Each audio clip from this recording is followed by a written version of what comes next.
want to welcome city staff to our boardroom. Our staff, people are located around the room, and we have a couple of principals in the audience as well. So thank you all for being here. Were we going to conduct a roll call, Dr. Sarvis?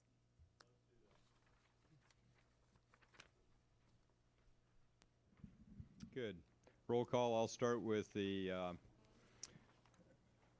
School District Board of Education. Nancy Harder. Here. Dr. Laura Malikoff. Annette Cordero. Here. Dr. Robert Noel. Here. Kate Parker. Here. And with the city, starting with Mayor Marty Bloom. Here. Doss Williams. Here. Ia Falcone. Here. Roger Horton. Here. Brian Barnwell. Here. Grant House. Here. And Helene Schneider. Thank you. Excellent. All present and accounted for. Shall we stand for the pledge? Ready? Begin. I pledge allegiance to the flag of the United States of America and to the republic for which it stands, one nation, under God, indivisible, with liberty and justice for all.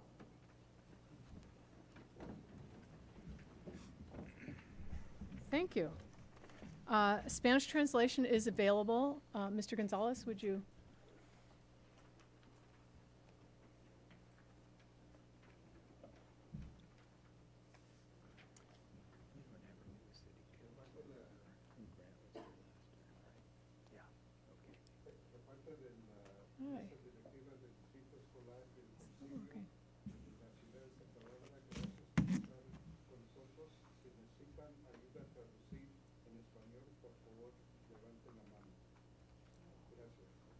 Thank you. I'm not sure that microphone's on. We also have headsets for the hearing impaired as indicated on our slide here. Now we are on to the introduction of our new school board member, Kate Parker. I know that all of the city council members have met Kate before, and I will say by way of introduction that she has hit the ground running. We have a full-fledged school board member in our midst, not a newbie, and I think all of us veteran board members truly appreciate that, so welcome. Okay, we'll clap. Dr. Sarvis, you have some student recognitions. Yes, I do. As the City Council has probably observed, we often recognize outstanding students, typically in the areas of student achievement, maybe on STAR state test scores, various honors, and national recognitions. Today, we are honoring some special students based on the California physical fitness test results. Now, physical fitness is a real favorite of mine. In fact, when I was in school, my nickname was Sarvis Drop and Give Me 20. Says a little bit about the behavior in classes. I'm going to remember that one. In spring 2006, almost 1.4 million 5th, 7th, and 9th grade students in the state of California were assessed with the California Physical Fitness Test. The test, which is given annually, assesses 6 major fitness areas, including aerobic capacity, cardiovascular endurance, body composition, percentage of body fat, abdominal strength and endurance, trunk strength, and flexibility, upper body strength and endurance, and overall flexibility. A number of test options are provided so that most students can participate. Today, we recognize the district's 6 highest scoring students, and these students scored at the top of the scale on all 6 of these areas. Now, I won't announce all of I won't be giving plaques to all of those students because our 5th grade students last year, now 6th grade students, are still at outdoor camp. Their bus is late, so they won't be with us today, and a couple of others have not been able to make it. But at the 7th grade level, we have with us today Tessa Emerson. Tessa, would you come forward, please? And at the 9th grade level, we have Santa Barbara High School student Martin Hutchinson. So Martin, would you come forward, please? I have plaques for both of you. Here we go, Tessa. Once you stand on this side, that's the camera side, and Martin, that side as well. Students, you are the district's physical fitness superstars. Congratulations on a job well done.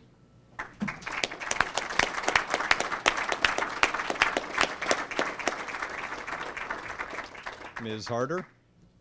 I want to thank you for being here, and I suspect that probably you could reveal a few secrets to all of the adults in the room. Would that we had been in your shoes when we were 15, I'm guessing, 14, 15. I don't know, maybe we wouldn't have some of the issues that we deal with now as adults. So thank you very much for being here.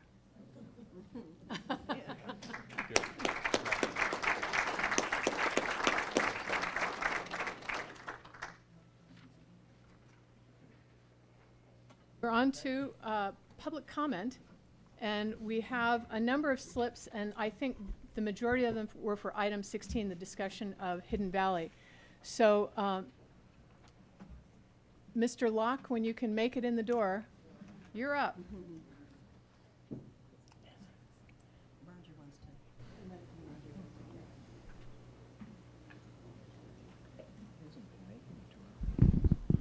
My name is Kenneth Locke.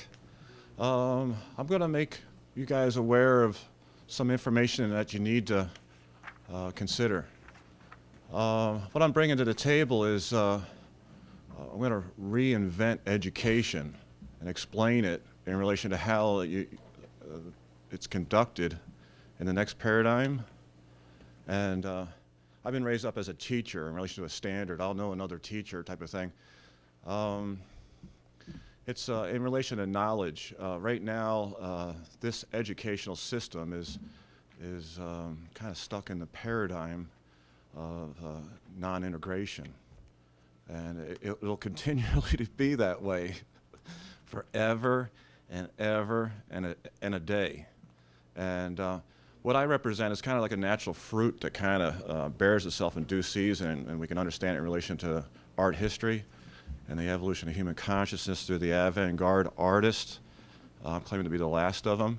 And then what I represent is a standard of a person who has reached a completion, and then I represent the source of that knowledge, again, in relation to that completion. And this will be the standard of an individual who will teach in the next paradigm.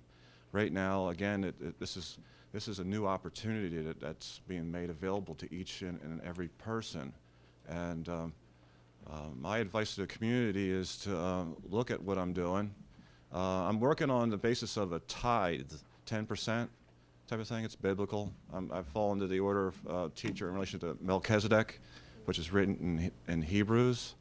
And I've kind of put out, I'm going to communicate with Jimmy Connors and see if I can get him to kind of get the ball rolling kind of thing.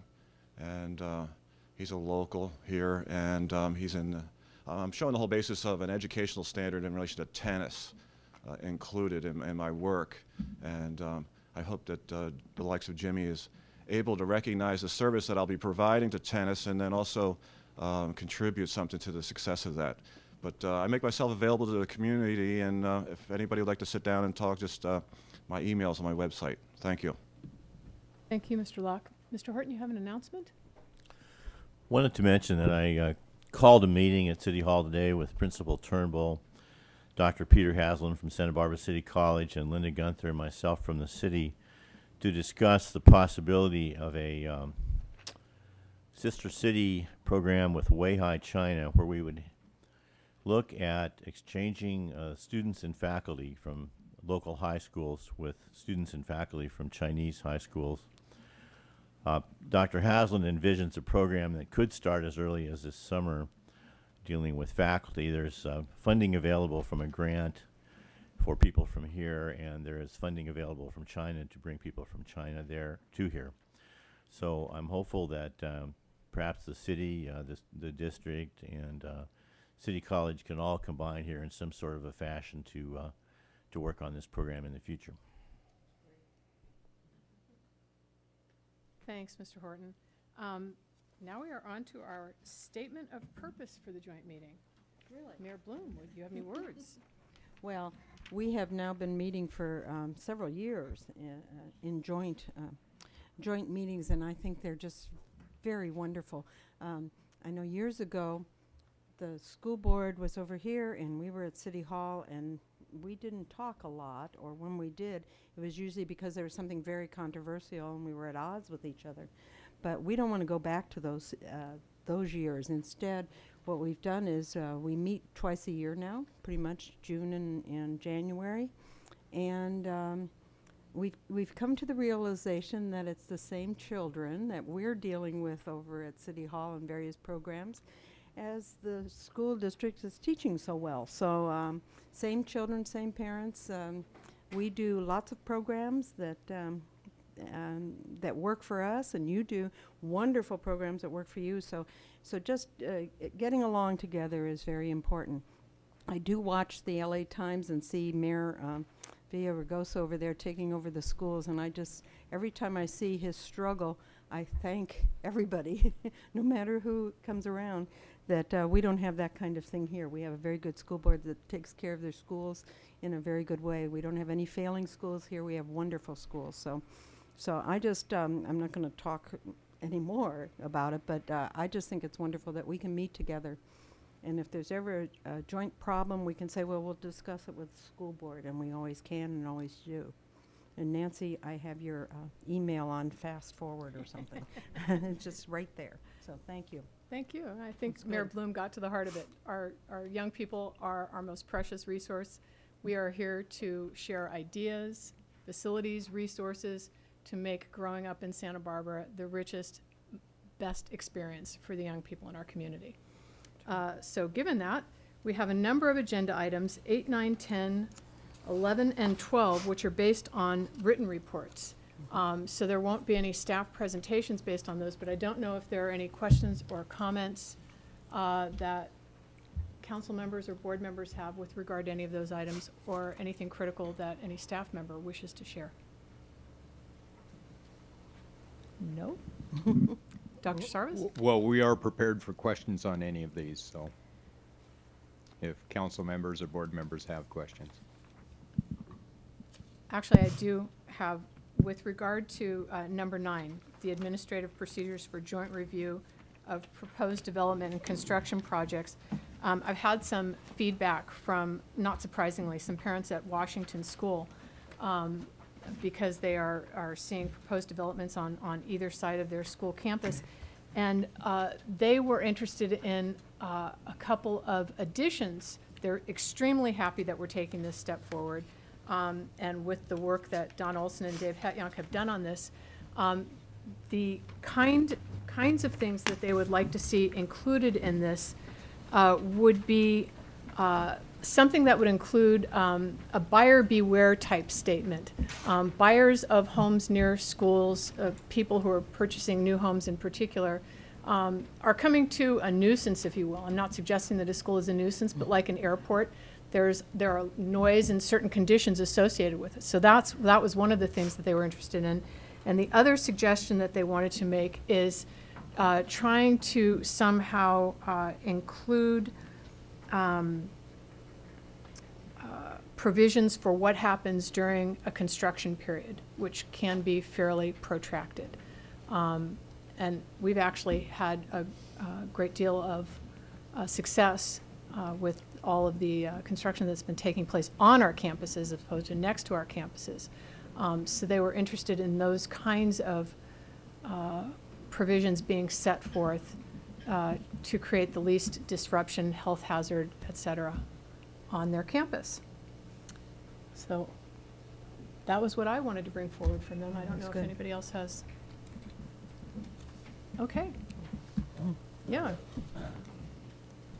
On the question of independent study physical education programs, which is in the staff report on page 7, I just wanted to ask, a couple issues that had come to my attention. One was whether the district would require for entities who were saying beginning in a September month, whether the insurance would be required over the summer beforehand, which seems a little bit unnecessary for those entities to pay for 3 months of insurance that there's no one engaged in using the services for that period of time. And the question of the evaluations, I know was also an issue just with some entities who, say, had a large number of students, if there was a way to streamline evaluations. Those issues came up a number of months ago. I didn't know what the progress was on those issues, so I was just curious. And I about believe they've been resolved. Jan Zettel is our Assistant Superintendent for Secondary Education, and he's worked closely with a number of these agencies. Jan? Thank you, Dr. Sarvis. No, we do not require insurance over the summer months. Our programs are only during the school year, so that may be a bit of a relief to some of these agencies. The other issue with evaluation, there were a number of folks that had some concern about writing a one-page evaluation on each of the students so that the instructor of record could assign a grade. We've met as, I've met with the independent PE coordinators at each of the campuses and talked to them about being able to design perhaps a simpler evaluation, maybe a checkoff that would give give them a better indication of progress. So that is in the works right now. We're trying to, take a bit of the burden off of those agency folks that are doing a lot of work anyway. So that's Thank you, in Jan, progress. for working on that, and Dr. Sarvis, I appreciate it. And then briefly, I want to say thank you to Mr. Horton and to Mr. Turnbull for working on the mentoring program that's described. And I have one quick question. You're doing a training program for them, but I'm assuming, well, I don't want to assume, that there is some kind of screening process or fingerprinting that takes place? The packet for mentorship, which I don't know whether either one of us has here today, I don't certainly, I don't think Paul does either, contains a set of forms. I think there's a TB test required and fingerprinting, and in our training session, which we had this week actually at Santa Barbara High, we handed out forms which the applicants can take to any place that gives a legal fingerprint. I'm actually trying to find funding. I have a couple of ideas on that to pay for the cost of some of these services, which could cost an applicant maybe $40 or $45, whatever it is. And I'd like for them to be able to mentor without having to pay for anything out of their pocket, if possible. But yes, there is provision for that. Certainly, maybe Principal Turnbull would like to add something to that.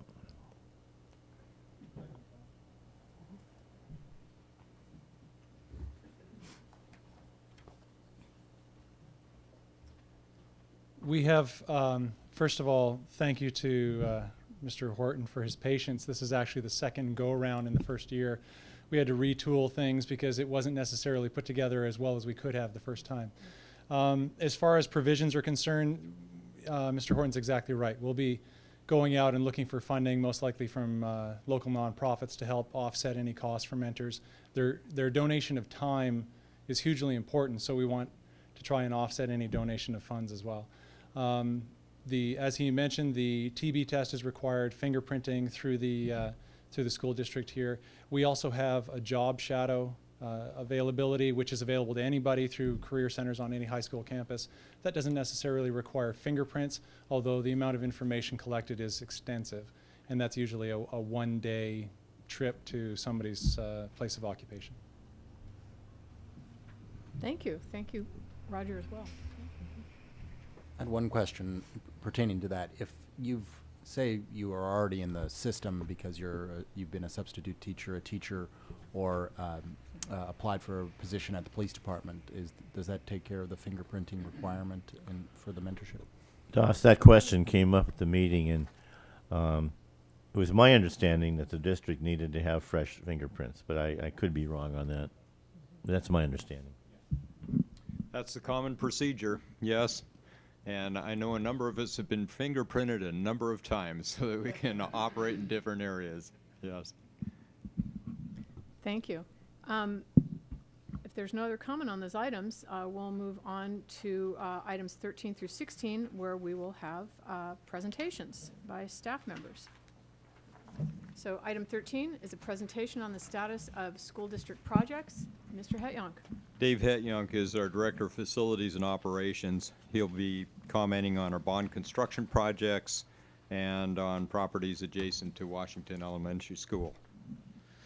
Thank you, Dr. Sarvis, board members, city council members. I put together a brief PowerPoint just to show you some of the construction activities. Some of these slides you may have seen before. Some of them will be new. And Annette, behind you, there's some, I'm not sure which, there it was. Doing some renovations at Adams Elementary.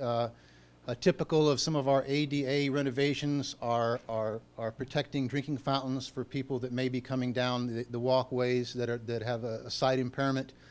On the left, that's what you get when you spend a few $100,000 on electrical upgrades. That's all you get to see for it. But rest assured, the money was well spent at Adams because at that school, plugging in a new computer was really a chore, an activity, because they were so tight on the power available. So part of that renovation was to upgrade the power to that school so they can do all the things that you can do at some of the other schools.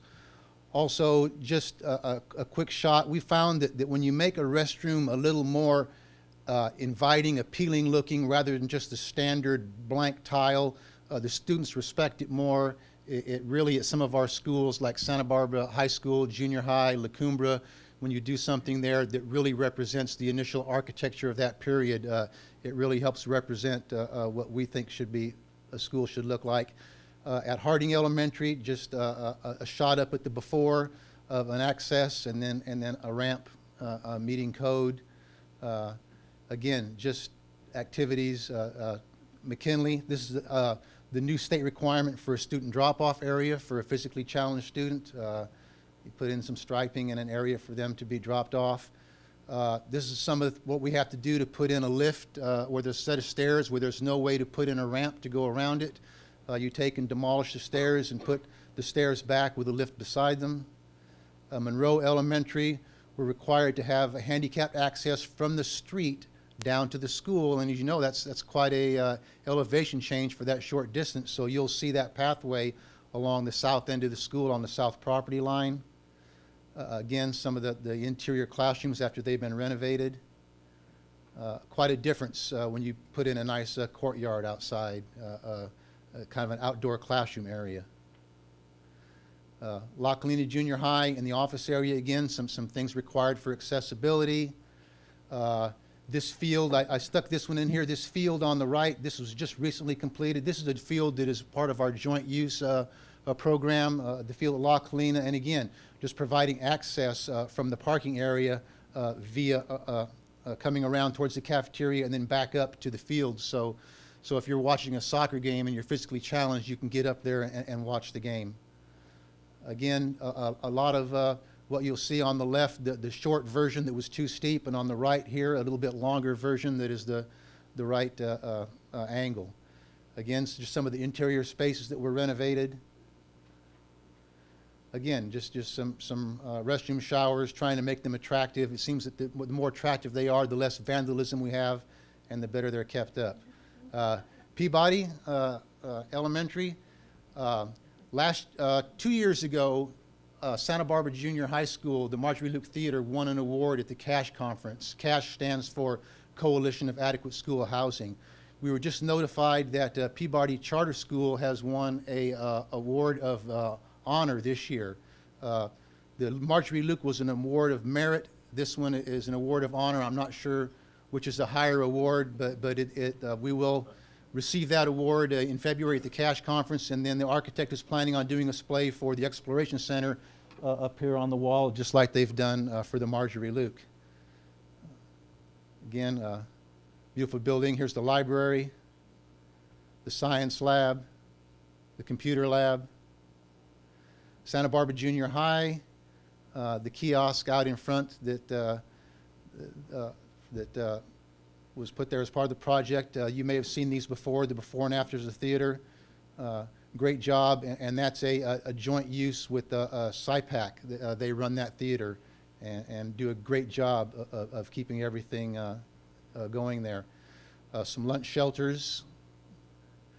One One of the more challenging things at Santa Barbara Junior High was bringing handicapped accessibility to the front door. And after many meetings with the Landmarks Commission, we all agreed that this was the least intrusive way of doing the project. Although many people didn't want it done at all, we were compelled by court order to do it. So as you see, we try and maintain the integrity of the front. We did something a little different with the anti-skateboard devices, using some of the heavy ornamental ironwork like you'd see around part of the rest of the building. Santa Barbara High School, of course, we've taken, I think you've seen this before, taken the road out from right in front of the school, so the asphalt didn't meet the front steps. Here's an example of what you get for over $1 million, again, like Adams. At Santa Barbara High School, there was not enough electrical capacity to run the new elevators that would be required, much less increasing for computer use and everything else that the school needs. We spent over $1 million at that school on electrical infrastructure, bringing a lot of the equipment from underneath in the basement areas at the bottom of the school up to the new electrical room so it doesn't get flooded, doesn't get wet, and there's adequate power now at the school to run everything. An example of a renovated classroom, again, trying to keep the architecture of the school, retaining some of the wood, I mean the wood chalk trays, the wood around the old chalkboards that are now marker boards, just to try and even though you see a new ceiling here, trying to keep as much of that architectural integrity as possible inside the building. This is currently what the library looks inside. It's undergoing renovation. The back of the school behind the 30s wing, paving that area for a multitude of reasons, providing additional parking, stabilizing the hillside, a place for interim housing for portables when needed, and also access to one of the elevators that's going in behind there. Oops, wrong way. We have currently 1 elevator completed at Santa Barbara High School behind the main building and 5 more going in. Just some construction pictures. Again, if you look at what the architect tried to do here to keep the historical nature of restrooms and showers by using the tile work and the school colors to kind of resemble something that you would expect from that period, making it attractive. La Cumbre Junior High, exterior lighting project. The school really looks great at night when it's lit up like that. A before and after of a locker room. Some of the restrooms are much more attractive now. Shower area. You can see that, showers, a handicapped accessible shower area.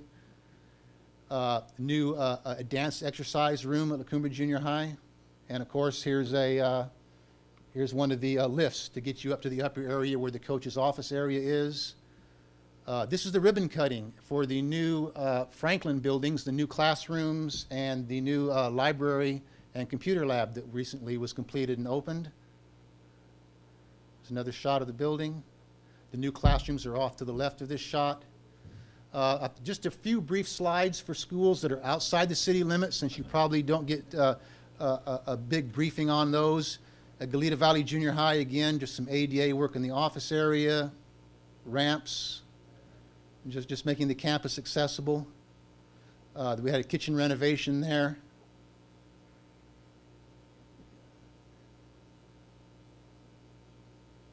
Dos Pueblos High School, where all 3 of our high schools, a lot of construction going on. Here is a groundbreaking ceremony for the new theater. The people on the left there, the N2, may look a little familiar to you, Dr. Sarvis and Nancy Harder. Just a shot of the theater going up at the end of what used to be the drop-off loop. Plaster is going on that theater on the exterior as we speak today. The Ealings Aquatic Center, the pool at Dos Pueblos, out in back of the gymnasium, some pictures of that construction work. That pool is going to be 25-yard by 50-meter. San Marcos High School, some of you may have visited that school. Again, recent before and after shots of the theater.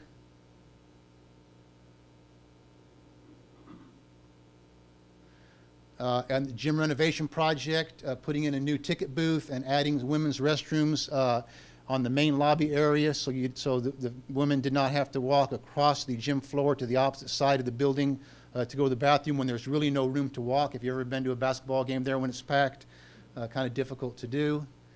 Just some shots of the interior of that theater work being done. Any questions? Thank you. Dave, I'd like to comment while you're doing this presentation. I'd like to comment on ADA accessibility.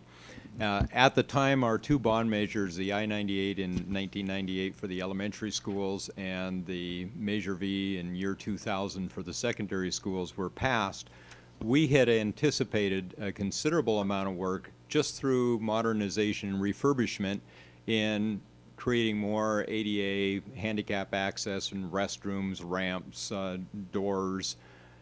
That was compounded by a lawsuit that was well publicized, so that was pretty common knowledge. What isn't common knowledge is that the state standards on all of this changed over this period of time, so that what we had anticipated 3 years earlier by the time we got to the State Department of Architecture was further upgraded. Well, at the time that we settled the lawsuit, we were anticipating a total in the elementary and secondary district of $8 million in ADA upgrades. We are now pushing $28 million in ADA upgrades. It's come at considerable expense. However, we're very proud of that. We're proud to have facilities that are fully accessible to our handicapped students and parents and staff members. But it has come at considerable expense. Thank you. Thank you. Thanks, Mr. Hetjonk. I don't think there are any questions, any comments? Very good.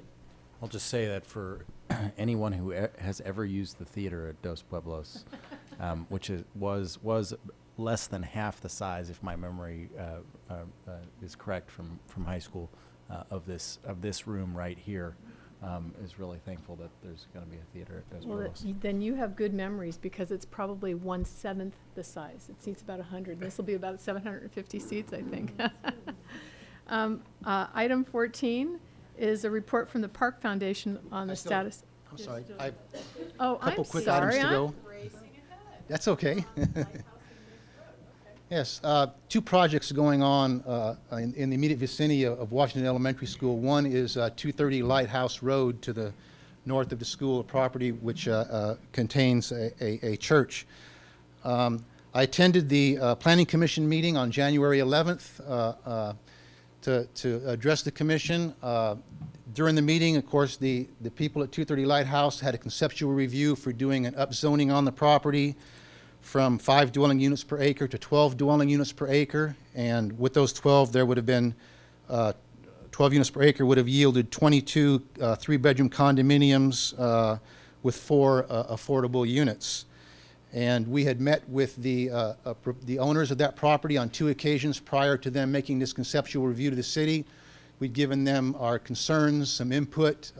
They considered that input and concerns in their presentation to the Planning Commission. I spoke at that commission representing the district and addressed the fact that they had met some of those, and also let the commission know that we were anxious to hear what their comments were about what they thought was the best use and appropriate use for this property. I'm pleased to report that every single comment made by every single commissioner was music to our ears. They really had a good grasp of the situation.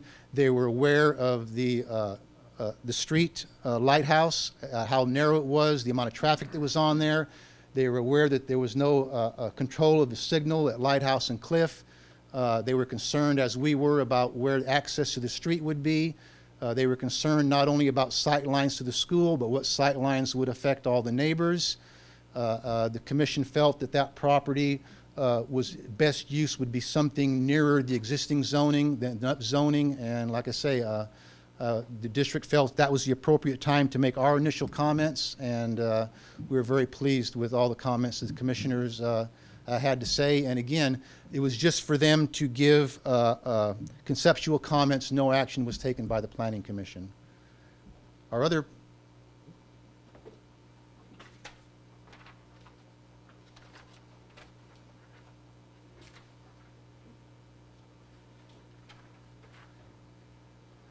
The other project near Washington Elementary School, let me see if I can.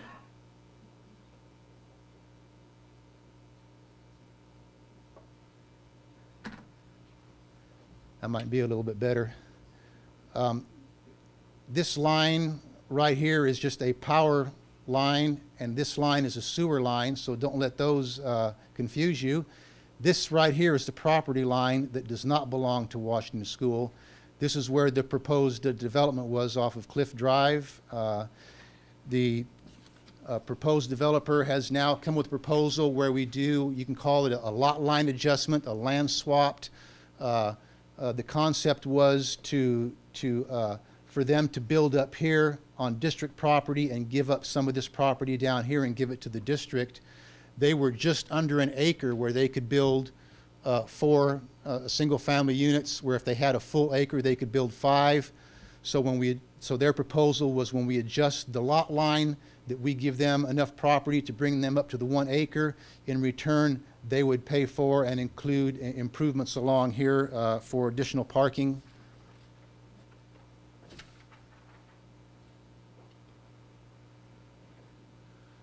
Where that concept is right now is that development would change to 5 single-family lots, that the new property line would run here, and that this would be the new parking configuration.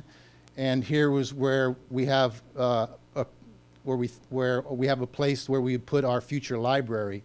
What we've done is we've asked our architect to review this, the architect of record for this campus, Kruger Benson Ziemer. We asked their office to review it. They've come up with a slightly different scheme than this that they're going to be taking to the California Department of Education, because we want to get California Department of Education concurrence or approval before we go back to the owners of this property. The Tynan Group is representing the Stevens family that own the property, because we want to propose something that we know that the state of California will agree to as far as parking and drop-off. And then we would go back through the process with the city, with the Planning Commission, and of course, coastal zone activities. So the concept of that property has changed from upzoning with condominiums in this area to single-family lots using the parking lot as the buffer between the housing development and the school buildings. And that's currently where we are with those 2 projects.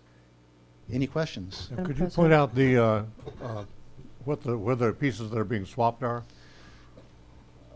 The lot line adjustment? While Dave's doing that, let me say that in all of our discussions with the owners' representatives on this property and on the Lighthouse property, our primary considerations were to create a buffer zone, to create space between the campus and any construction, and to make sure that that construction was not simply overlooking our playground.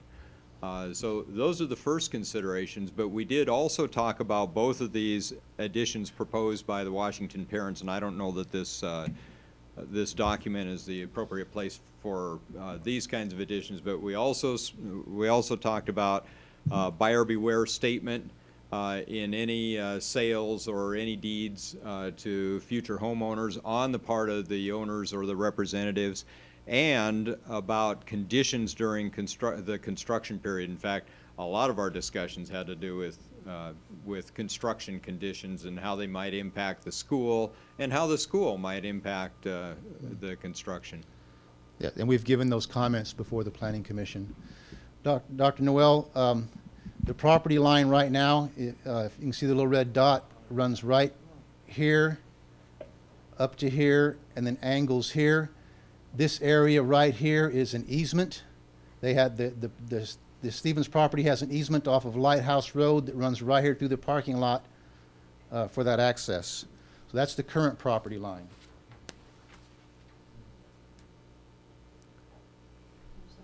And I apologize.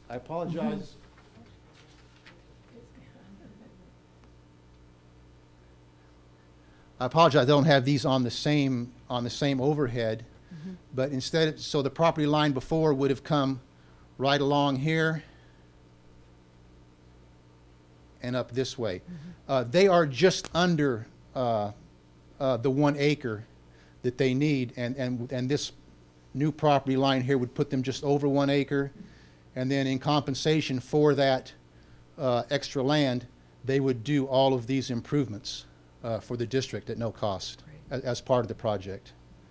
So this, it looks like there's a large increase in the Washington School site at the end of the parking lot between it and Meigs Road, is that correct? Yeah, the property line used to run right here.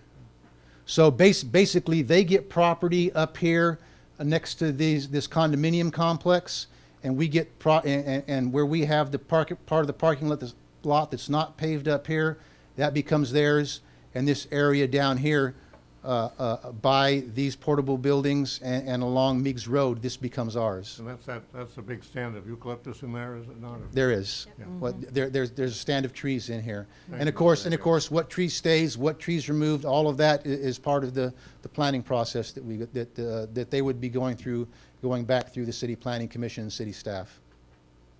But before they can go forward, we need to agree on what the improvements would be, something that we think is reasonably approvable by the state of California before we ask the attorneys for both parties to put an agreement together in writing, and then once that happens, then they can go back forward and start their process again with the city. Can I just ask a brief And then, of course, the city may or may not, Planning Commission and staff may or may not like this concept. We have met with city staff and the Tynan Group. We have reviewed this. We have given our input.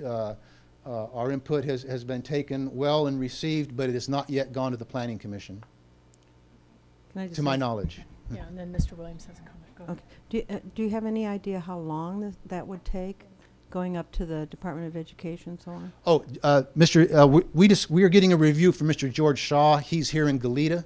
Oh, okay. And so we're just Good. meeting with him, and so when I say Department of Education, it's not like a submittal to the Division of State Architect for their review. It's the Department of Yeah. Education representative, and Mr. Shaw likes to just ensure that when you design a parking lot, that students are able to get from wherever they're dropped right. off to the school building in a safe manner, with the safety in mind as far as where they're dropped off, how they're crossing, where they're crossing, so they cross minimal amounts of traffic. Okay, thank you. So we're looking at a drop-off area, maybe a drop-off area along in here and along in here rather than two here, which will again reduce students crossing traffic when they get dropped off. All right, Mr. Williams and then Ms. Falcone.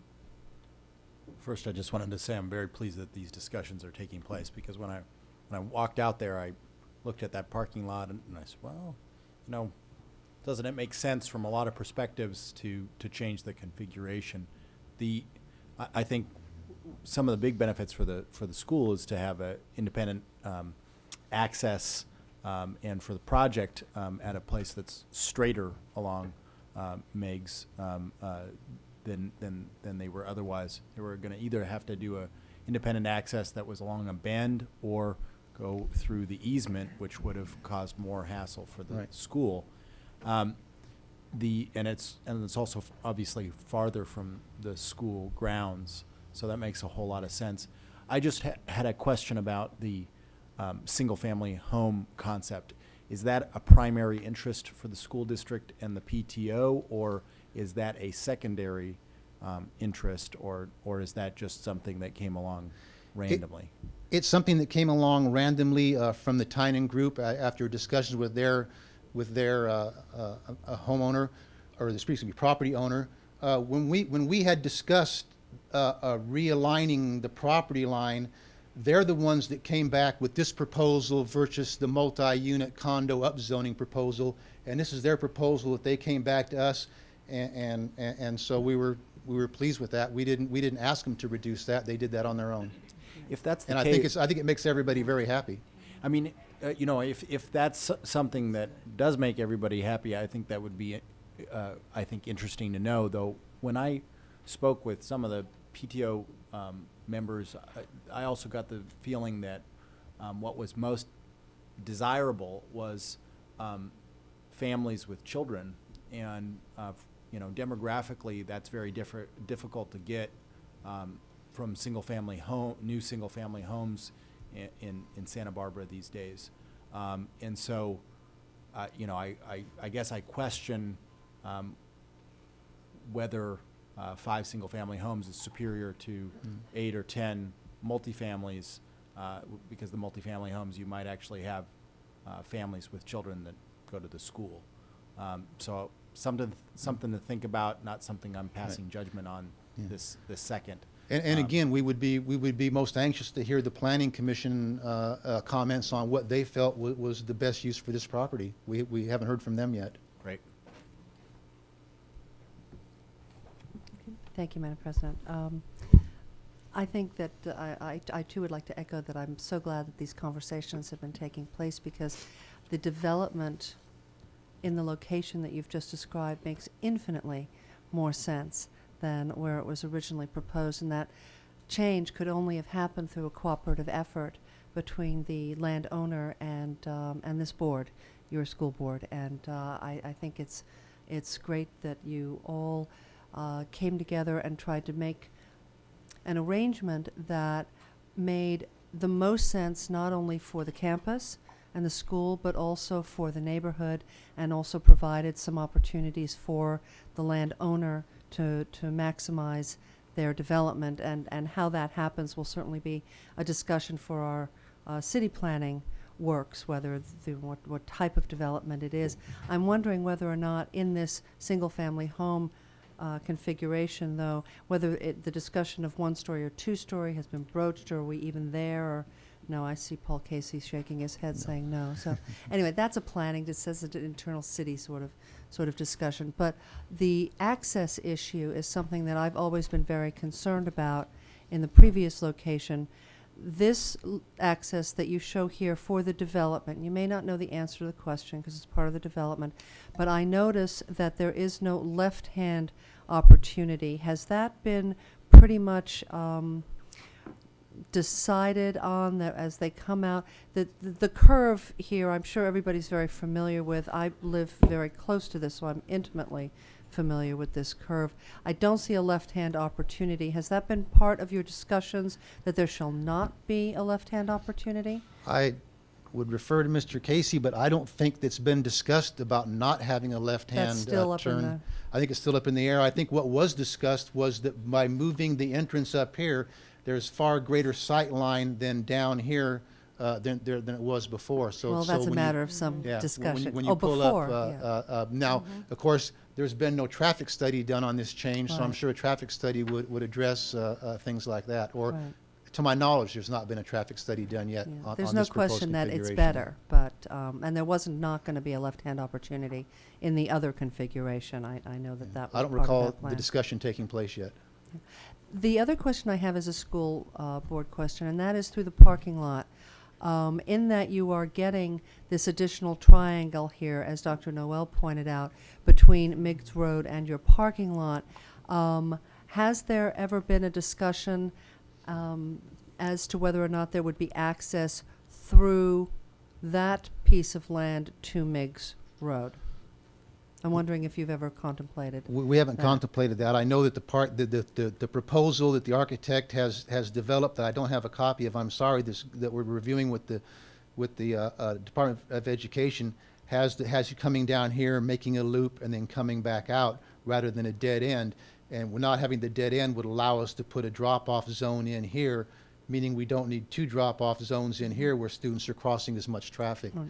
I'm not sure right in here what the grade difference is between the school and the street, but I don't know if that discussion has taken place. Also, just off the top of my head, if we open this up, we may get people driving through as a shortcut during the. I didn't say I was in favor Yeah, of it. during the beginning and the end of the school day, or even during the school day, especially with no light control at Lighthouse and Cliff. Yeah. Right, so it's contemplated that the parking lot will extend, it'll become a loop of sorts, and people come around, a drop loop off. where you can come around and come back out. That So- makes great sense to me. Thank So you. if I may jump in as well. So far, we have not been interested in any sort of access. We've preferred this sort of the safety of Lighthouse entering the school, and we prefer instead to get maximum parking in that area. Great. Thank you. I was just curious as to which way you were leaning, and it sounds great. Thank you. Thank you. Any other questions? No, great Thank you. update. Very good. Now, we can move on to item 14, a report from the Park Foundation on the status of the Armory project. And we have Mr. Bob Patterson, Steering Committee Chair and Park Foundation Board Member. Thank you. My name is Bob Patterson, and for those of you who don't know, since it's been almost 5 years since the joint resolution was passed, I am chair, actually co-chair of the steering committee, which is in charge of the Armory project. I'm also on the board of directors for the Park Foundation, which is the group anointed by the city to spearhead the effort to acquire the National Guard Armory site, which is on Canon Perdido between Corintina and Nepal. By way of background, the genesis of this was a resolution passed by these two bodies in February of 2002 that as a community we would have a unified effort to acquire that site for community purposes. The initial steps following that resolution were to obtain the support of various community leaders and governmental agencies, and that was done. Thereafter, the city, I think this is about February of 2004, authorized the Park Foundation to act on behalf of the community to try to acquire that site. In March of 2004, a group from the committee, from the Park Foundation board, went up to Sacramento and met with the National Guard. E.F. Falcone was part of that trip. We met with Colonel Ellsworth from the National Guard, who is with lands and facilities or procurement, and he expressed his gratitude and appreciation that we were approaching the Guard as a unified group and that we represented the community as a whole, so that unlike in the past, they wouldn't be approached by individual interest groups wanting that property for one purpose or another. And we explained to him maybe the most important part of that joint resolution from 2002 is that there would be no discussion about the end use until we had actually acquired that site, and he appreciates that. He then asked us to look into a site to which the Guard could relocate. We had mentioned that the city owns some properties, and we provided, actually Don Olson, Director of Special Projects, provided a packet of information to the Guard which set forth those properties owned or controlled by the city to which the unit might relocate. Colonel Ellsworth came down to Santa Barbara. We toured those various sites, and he focused on one site, and that was the property on which Southern California Edison is located at David Love Place. The next several months were spent looking into the possibility of relocating the Guard to that facility and hopefully being able to relocate Edison to a location more suitable for their needs. Unfortunately, that didn't work out. So, long story short, at this point, the focus is on relocating the Guard from the current location to another military facility, a federal military facility.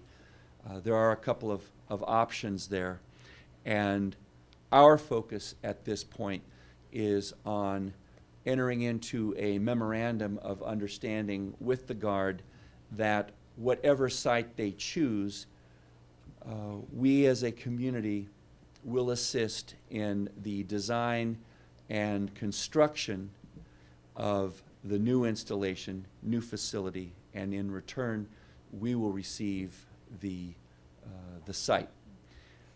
I've left out many, many details in this very brief explanation. And before I answer questions, I want to acknowledge the extraordinary efforts of Don Olson, who's here today, as well as the other members of the core team, which are really assisting me and working with me in this. That includes Nancy Rapp from Parks and Recreation. It includes EFL Cone. And more recently, Laura Malakoff has joined our steering committee and is working with us. The primary issue at this point is where the unit will go. There really is no issue with respect to whether the Guard is in agreement with the city's, the community's acquisition of that site. The Guard is in agreement and understands that that site, which is between a high school and a junior high school, between two residential streets, Quarantina and Nepal, is not appropriate for a military installation of any sort. Some of the windows in that facility are just a few feet from the street, and there is no defensible boundary. So the Guard is in agreement that the unit needs to move. Where they go and how that happens is what we're working on right now. Among the options that have been discussed are approaching some of the federal installations that are nearby. That, of course, would include Vandenberg. It would include Port Hueneme, Point Mugu, and exploring the possibility of a multi-use of some available property at those installations. I have been told that there is a time limitation by which this unit must leave because of the post-9/11 security criteria, which need to be met and are not met at the current location. So our next step is to prepare and enter into a memorandum of understanding, which will set forth just the basic parameters of that exchange with the California National Guard. And then after that, I think we'll probably start raising some money. So I would hope that when we discuss this again with the National Guard, that I can represent to the Guard that this group, this joint meeting, has reaffirmed its interest and commitment to acquiring the National Guard site for the community, and that the resolve and the commitment is still there. Any questions or comments? Yeah, I just wanted to thank you and your team, your group, because it has taken infinite wisdom and patience, probably patience more than anything, to work this long on something like this. But I really see some progress, and that's starting to happen, and it sounds like we're all, well, I know everybody up here is on the same page, but it sounds like the National Guard's with us and everything is going in the same direction right now. And that's a long way from when Mayor Hal Conklin went to the Pentagon to try to figure out who owns the place. So thank you very much for all your work. You're welcome. We still have a ways to go, but Oh, I know. I am optimistic. Thank you very much. Thank you very much, Mr. Patterson. Appreciate it. Okay, Madam Chair? yes. Is it appropriate to make a motion in respect of his request? Well, let's do it. I would like to move that the combined city council and the school board reaffirm at least two things: the excellent patience of our negotiating team, and to reaffirm our commitment to the acquisition of the National Guard site. Second. Everybody second. I beg your pardon, but I happen to support it too, but there's no action item that is on the agenda, so I fear it would be inappropriate, and I believe That was that the why city I asked attorney the would initial agree. question, Almost is slid it it by him, appropriate? didn't we? We Well, recognize your good intentions, Mr. No, Barlow, that yeah. was my initial request of, is it appropriate? It's okay. Just, I just want to pause a moment on that and turn to our legal counsel. When items come before us that are agendized, action, is it prohibited or is it an option? It has been agendized. So what is our take on that now, Mr. Wiley? Madam Mayor, Councilmember Barnwell, I think different lawyers have different views of this. These meetings operate, and the council meetings operate in connection with Robert's Rules of Order. I have to be honest with you, I'm what I would consider a bit liberal on this point. The subject matter is on the agenda, and I think that's what the public needs to know. I don't think it's really, if you will, legitimate for someone to say, gee, I didn't realize there was going to be a motion with regard to that subject matter. Now, specific actions that really depart from the subject matter, I think, are probably not appropriate under the Brown Act, but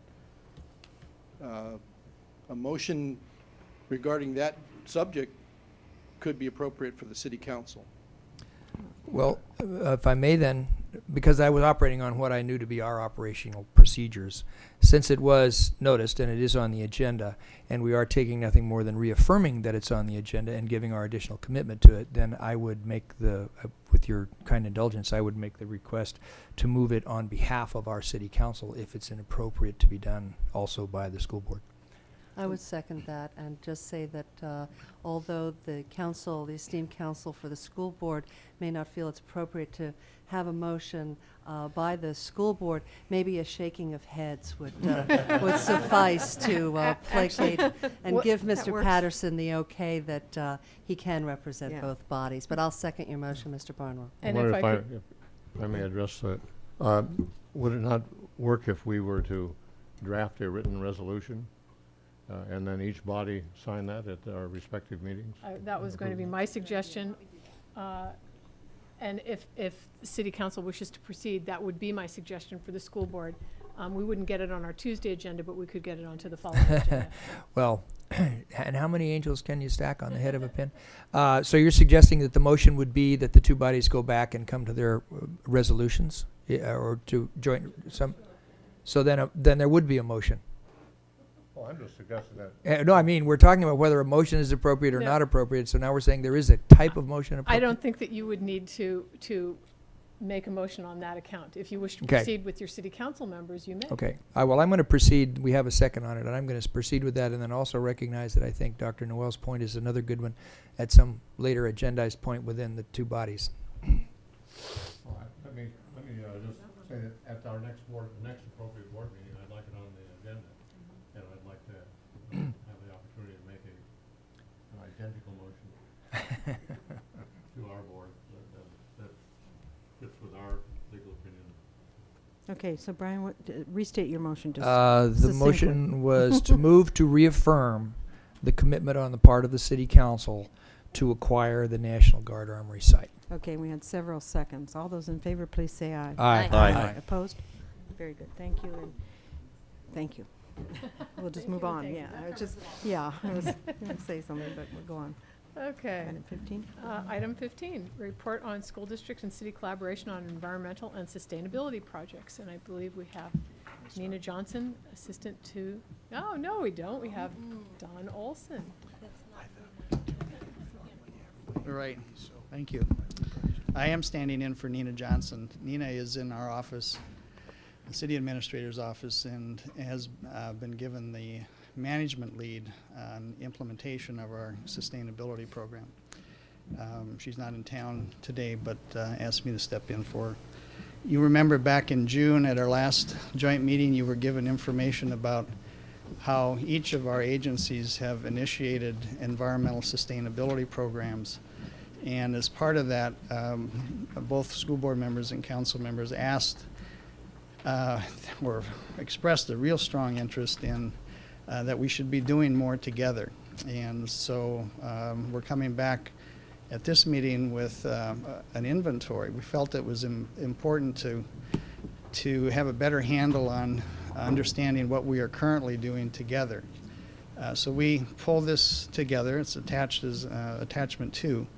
And it's just a summary of what we're working on or how we've worked together on these issues. And it's outlined to follow urban themes that were set out by the United Nations and have been promoted worldwide. It's called the Urban Environmental Accords. Those accords have been adopted by governments, cities, counties, countries actually, around the world, and have really become the template for how we should be addressing these issues in a more programmatic way. And as you can see, when you review the inventory, we're actually doing quite a bit already. We're working on waste reduction, IPM, water conservation, and in the area of education. It's amazing to see the collaboration that's taking place around education. So I feel that what we're seeing here is already there's momentum on working together, and we are very confident that as we move forward with implementation of our program, that we are naturally going to be working more closely with the school district, both in a supportive way as well as in collaboration. So we're here to answer any questions, and I think Mr. Gonzalez, who has been the lead for you in the recycling committee, wishes to speak this issue as well.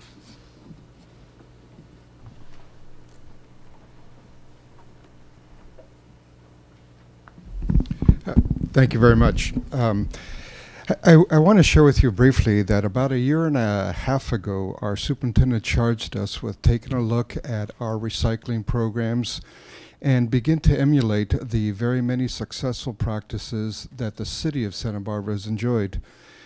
With the present leadership of 2 people who I'd like to recognize, Eric Lohila and Celeste Carlisle. Eric is here. And through the initial leadership of former board member Lynn Rodriguez, we were able to put together a committee made up of students, teachers, principals, and city council folks to begin to review our recycling efforts.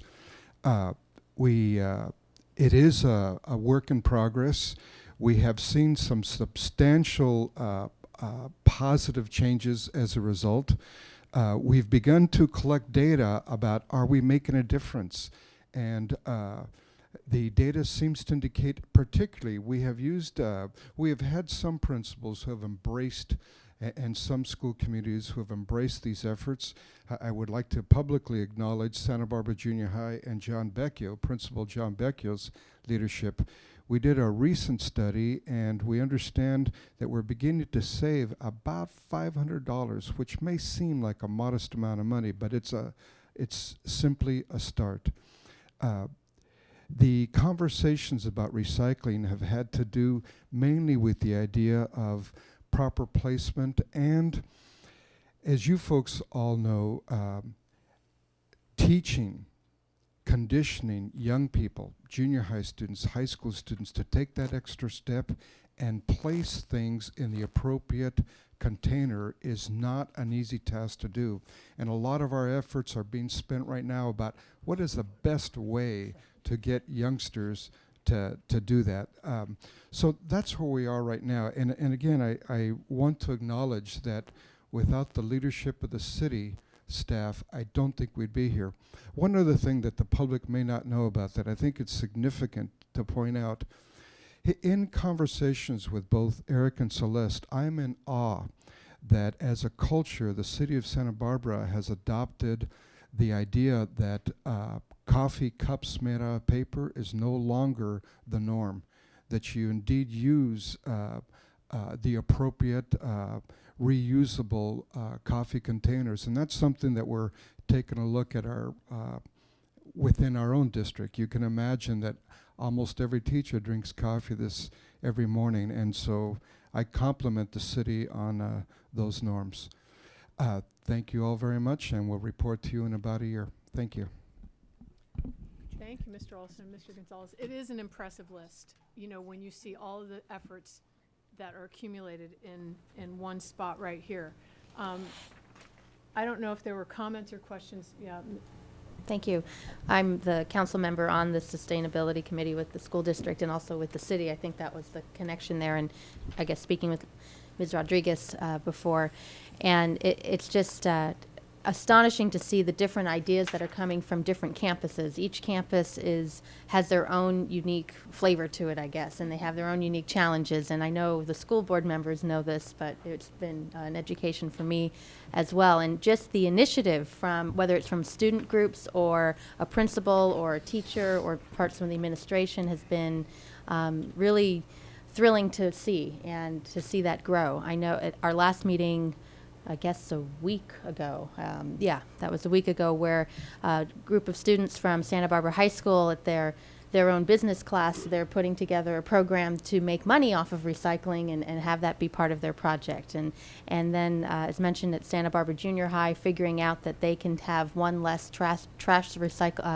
pickup per week, which is that's a savings of, I think, $100 or $200 a week, and that builds up, and that kind of savings helps the schools, it helps the district, and figuring out how to better utilize those funds while also then diverting trash away from the landfill is what a win-win all over the place. And I also want to acknowledge Eric in the back of the room there of being quite the cheerleader on the city side, and also with the tools that the campuses need, and especially also working with the administration department and the maintenance supervision department on maintaining that. So I look forward to our continued work, and I think what a better way to save money and save the environment and reduce waste all at the same time. So I look forward to that continuing.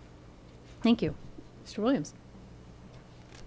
A couple items that you may address, but I just had questions from the report. One was on the page 2, which is transportation. Wondering about use of increased school boosters, whether that's been examined at all. I do know that the last time I met with the Patterson Area Neighborhood Association, they talked about the need for more school boosters, I assume for Dos Pueblos and or Goleta Valley Junior High. But it's, so that would be just something to think about, or I don't know if you've talked about before. And then on recycled water use, which is on the next page, looking at if there are any other facilities that are close to the infrastructure for possible expansion plans onto the recycled water system.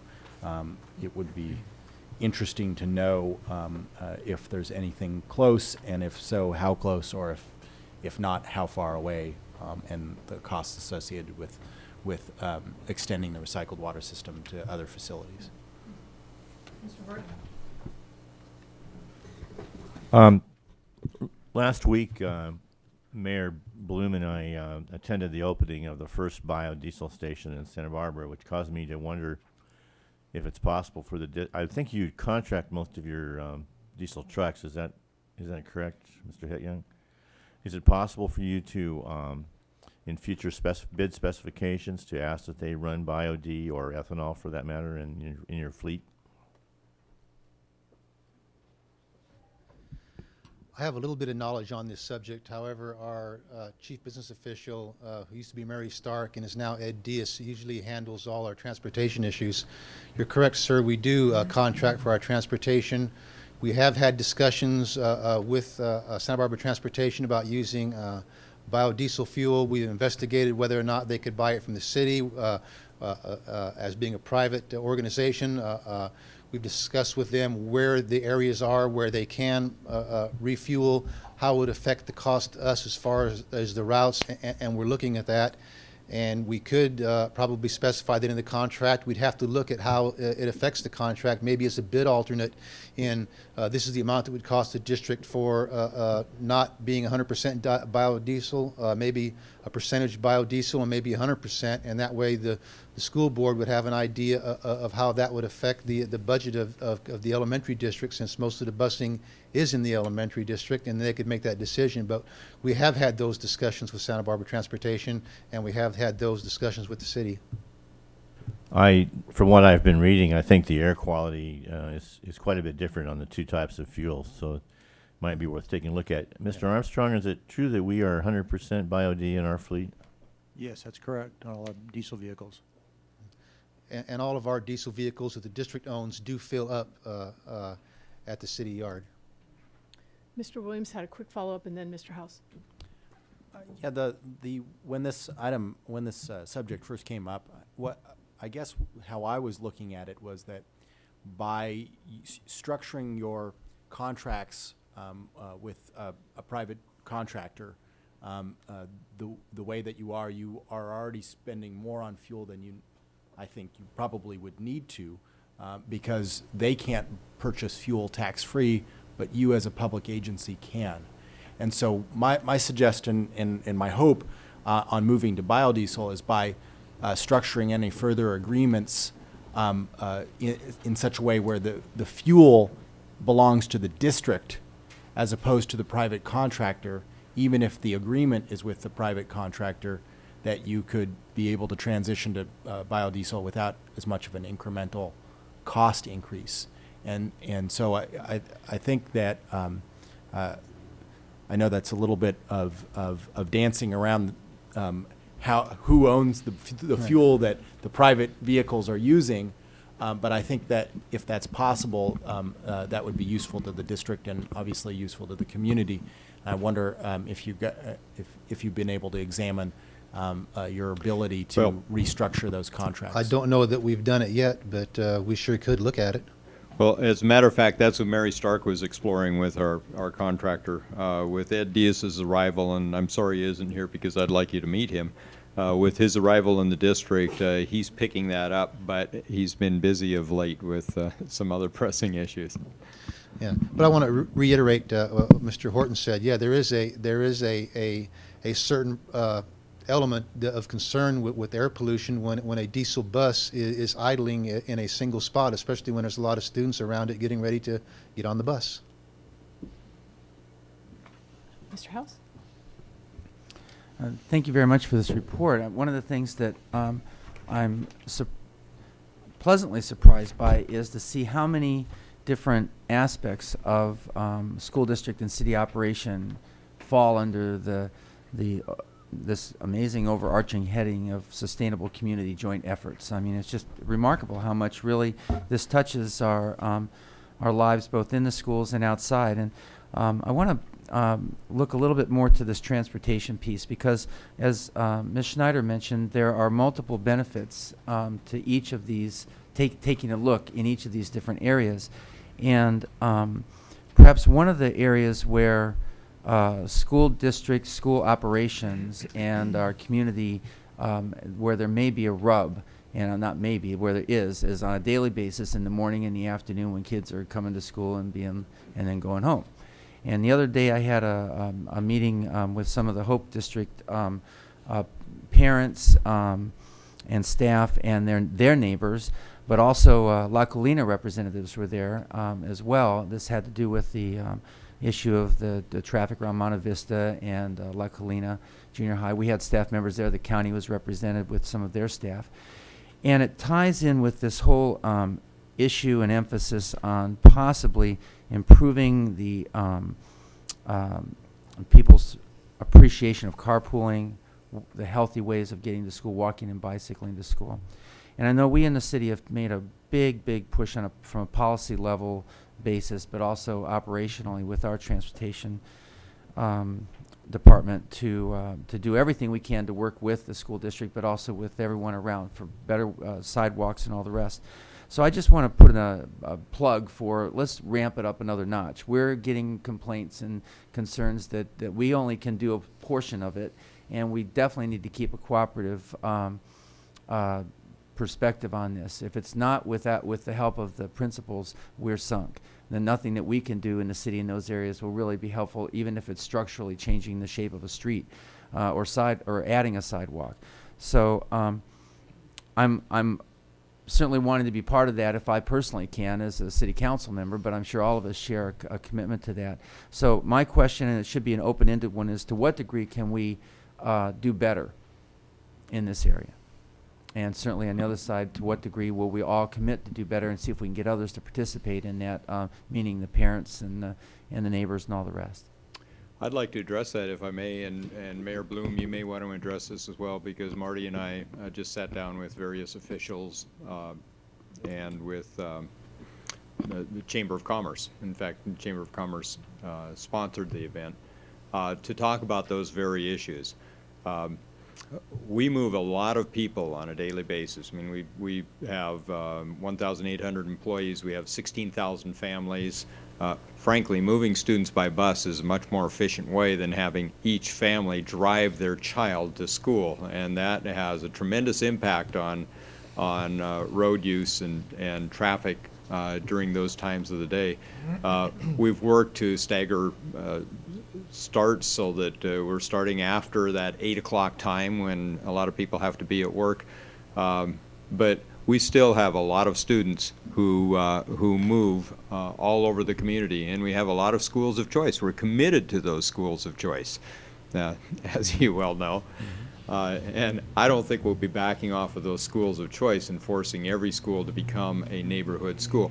Any efforts that further the cause of safe routes to school, whether they're sidewalks, whether they're bike paths, bike lanes, help in that case. Although we find that more and more parents don't want their children to be walking to school, don't want their children to be biking to school. Those are dangerous activities in the minds of many parents. And we do get a lot of direct car transportation that's sort of like the freeway, where you see one driver in each car. Well, in this case, you see one student in one driver in each car, or two students and a driver in each car. So one of the things we think we need to do is to ramp that up. And Mayor Bloom, you may want to talk about some of the other things that we had discussed. We were talking about flex schedules, and I realized that you sort of think it doesn't apply to you because teachers have to be at the classroom when the kids are there. I mean, you can't just say, well, a teacher will take a nine days every 2 weeks and the other days stay home. That doesn't work at all for you. So, but we are at the city level, we're working a lot with flex schedules. We're getting more people to sign on to the 980, and we are considering closing City Hall once every 2 weeks. We haven't had that discussion yet, but you know, we have to be thinking about the congestion on 101 is partly us. So I know you have a number of students too that drive in with their parents. So there's that. We do. As a matter of fact, we had a further impact, which is a change in driving standards. And for new drivers, they cannot transport other students for the first year of their driving. Well, that had an immediate impact. That had an immediate impact that we felt in our parking lots. Yeah. Well, you can only imagine that hit the roads as well. Yeah. Well, Madam President, if I may just finish that off. Sure. One of the things that I do want to add is perhaps that came out of our little meeting the other day that was interesting was a recognition that there's a certain amount of capacity that a neighborhood street can take, and up to a certain point, things kind of work. And over a certain point, there's this differential, and a differential, and it was demonstrated in this one school when 60 parents, for some reason or other, weren't able to attend or participate, and everything worked fine. And it just then got back to usual again. So I would hope that we could come up with, maybe working cooperatively with our staff, some goals, some achievable goals that we could actually say, let's set these as targets and see if we can enroll people in playing, and take this as a serious thing. Because I do think this is an area that, from sustainability, but also good community relationship, we could do more. But thank you very much. Well, that's excellent. We see ourselves as major players in that, and we've started our own series of meetings on just that topic. And I like Salud Carvajal's approach to it, which is let's do counts. Let's set up the thermometer metric and let's watch it. Madam President? Yes, thank you. Oh, excuse me, after. Just on the carpooling issue, the walking to school and the biking to school is an understandable concern of parents with their children. And I know when I was driving my daughter to school, we would carpool with a great number of folks. That involves driving a really big car. But, so it's all a balance. But I'm wondering if for those people who drive that really big car anyway, or at least a sedan that can fit a number of folks, whether or not there has been any sort of incentive, game played, reward system to try to get parents to and kids to carpool separate lanes, go to the front of the line, because we'd get there, and although I had 5 or 6 kids in my car, we're still sitting in line waiting to go around the circle to get back out. So I don't know if there's any kind of game playing that you can play, and I don't mean game play, I mean reward system, fun end games, not, manipulations, that you can do to get people to couple up so you don't have that one adult with that one child in the car, because I understand, and I think every parent does, the dangers involved with walking even a couple of kids unless you're right next door. And a lot of people are schools of choice, and you have a ways to go before you get there. Creative ideas, So far, like that. we've handled this school by school. We've handled it through PTAs. We've handled it through newsletters to parents. And there has been recognition for those who do. But to my knowledge, I don't think we've provided any incentives, any direct incentives. And that'll probably be needed. I agree with you. If there's a reason to do it that is a benefit to someone, they'll figure out how to get there. So. Yes. Mr. Barnwell. Thank you, Madam President. I wanted to go back to the overall issue of sustainability, of our effect upon the environment.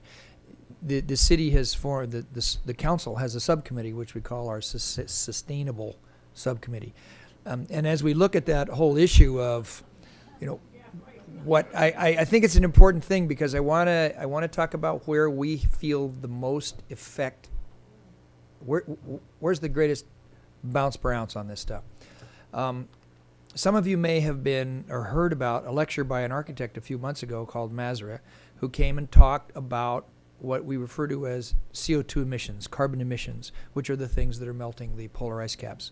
That is the most important component of honoring the planet. And how do you reduce those carbon emissions? The traditional breakdown of how to measure carbon emissions has always been, well, how much is coming from residential, how much comes from commercial, how much comes from transportation, and how much, et cetera. And he looked at it as an architect, is there another way to create baskets and put these carbon emissions into? And in his analysis, which has been supported by most every architectural firm in the United States, went something like this. There is approximately 25% of carbon emissions are coming from vehicular transportation of all sorts. Another approximate 25% is manufacturing, which is making widgets. There's always a smokestack. But the other 50%, it comes from buildings. And when he says buildings, he means the heating system, the insulation system, the double pane glass, blah, blah, blah, blah, blah. And he gave this lecture at the Marge Luke Theater, which is close to my heart, and it was almost packed, 600 or 700 people there. We all said, okay, that's great, buildings. And then the shoe dropped when he said, and he looked out at the audience and he said, now guess what? George Bush isn't in charge of buildings. Don't ask George Bush for money. Arnold Schwarzenegger isn't in charge of buildings. You are.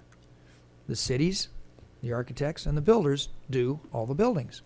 And so you need to implement all of these green, sustainable concepts in your buildings. That has been our principal focus. We're talking about the automobiles and transportation and buses, which is an important component. There's no question about it. But the far more important component to reducing carbon emissions is our buildings and making sure that they are all the things that I just described. And in so doing, in our sustainable subcommittee for the council, the most important thing that we have embarked upon initially is to get a set of baseline data on our buildings. What kind of electrical does every building in the city consume? What kind of natural gas? What is its water consumption? And from that basis, then begin to work on what appears to be the largest segment of pollution within the city, which comes from buildings. So I would challenge the school district, and we would be more than glad to help you do this. We're in the midst of it right now. And you can get help from Edison, and you can get help from the gas company, et cetera, to come out and do an analysis of your buildings. And then not only does every new building meet these standards, but every remodel, every time you order up a water heater or a window replacement or something, each one of them meets these standards. That is one of the biggest ways that we're going to be able to get a grip on these emissions that are altering the climate. And who knows if they're giving us this last 4 weeks of bitter cold, I don't know. But so I would like to offer, as the chair of that sustainable committee, I would like to offer in any way that we could share our information with you. And then one last comment on the trash. Somebody was talking about, you know, the coffee cups. I'd be Mr. Gonzalez. I got to tell you, when the council has a meeting and we have dinner and we have food brought in, we're all standing there going, so does this one get recycled, or is what actually is going on? So it is a learning process. We have a little worm box in the city hall. If anybody wants to come see our worm box, we built a little wooden box, and all of the edible food leftovers from lunch go into this worm box, and we've got, I don't know, 400 or 500 healthy, happy worms in there that we throw our sandwich scraps into. So the worms just get bigger, and anybody who's a fisherman or a fisherwoman and would like some serious, yeah, I mean, we got some good bait here for fishing. Thank you, Madam President.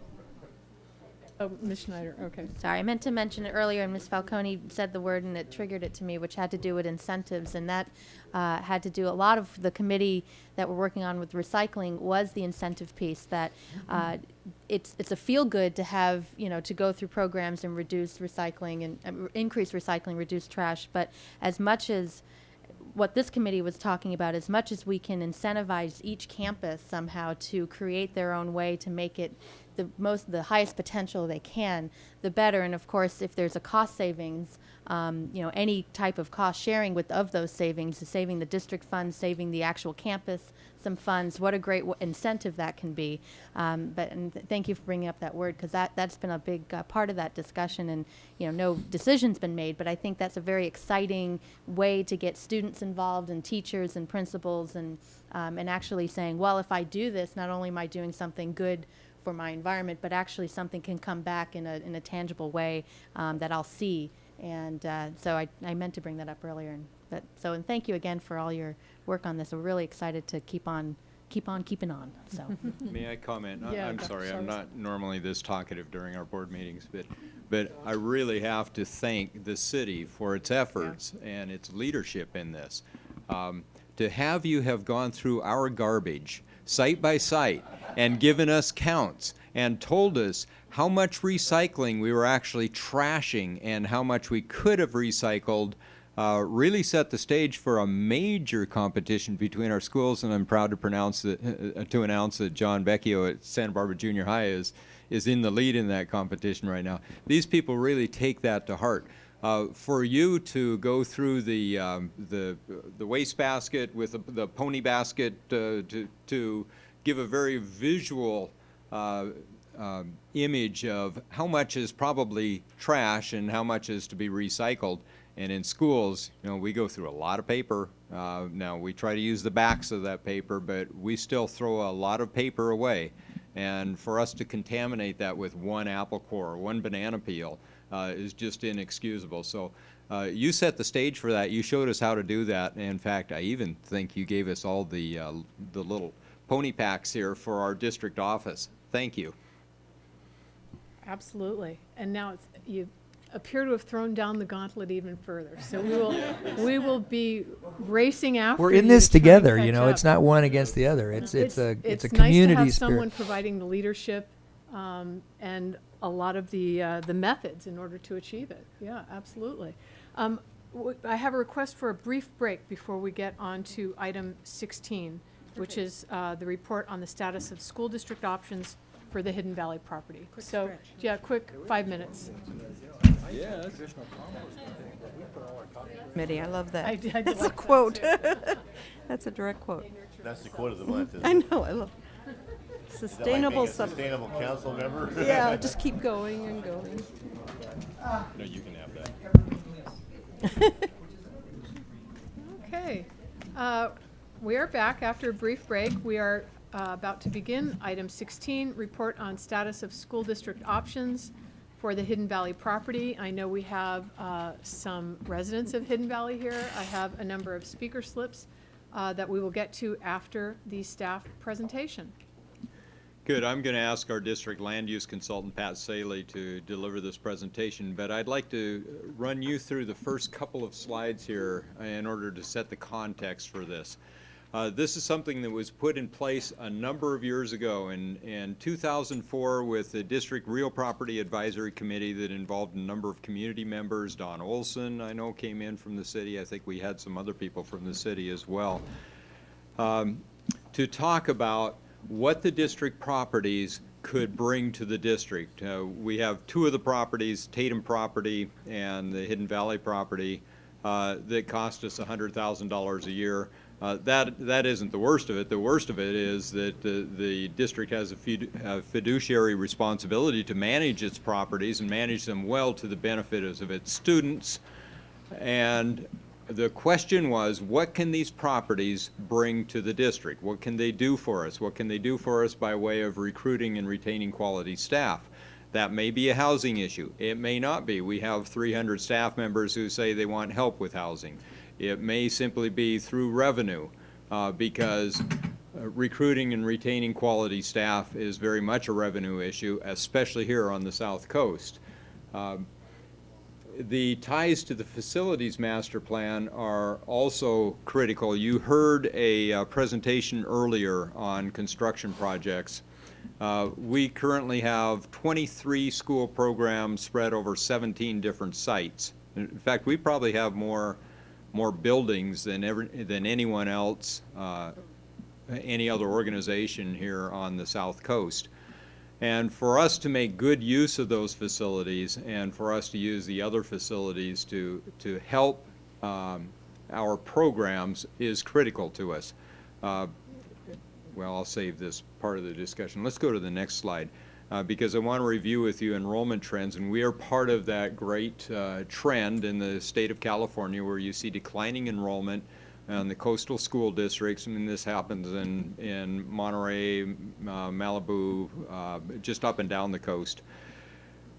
You see the growth inland, primarily in the Central Valley, and we see in this area that our births had peaked in 1990 and are expected to decline through at least 2010. Now, our history with enrollment has been an up and down over some 20, 25-year periods. We had the population, the baby boom and the population bulge.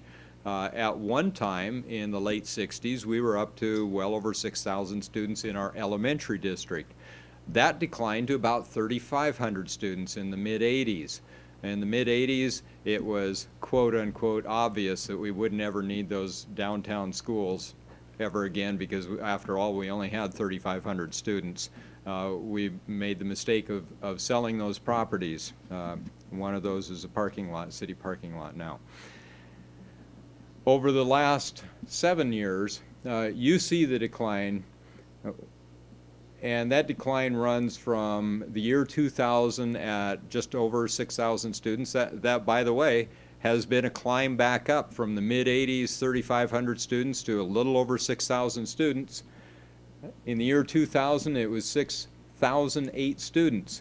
By the year 2006, by this fall, we may be just a couple of students off from this, but it's down to 5,723. Now, over that 7-year period of time, that's not much of a decline. And that's only 300 students down over 7 years. However, those students have repositioned themselves. Some of our schools have grown, some of our schools have declined, some of our schools have declined more than others.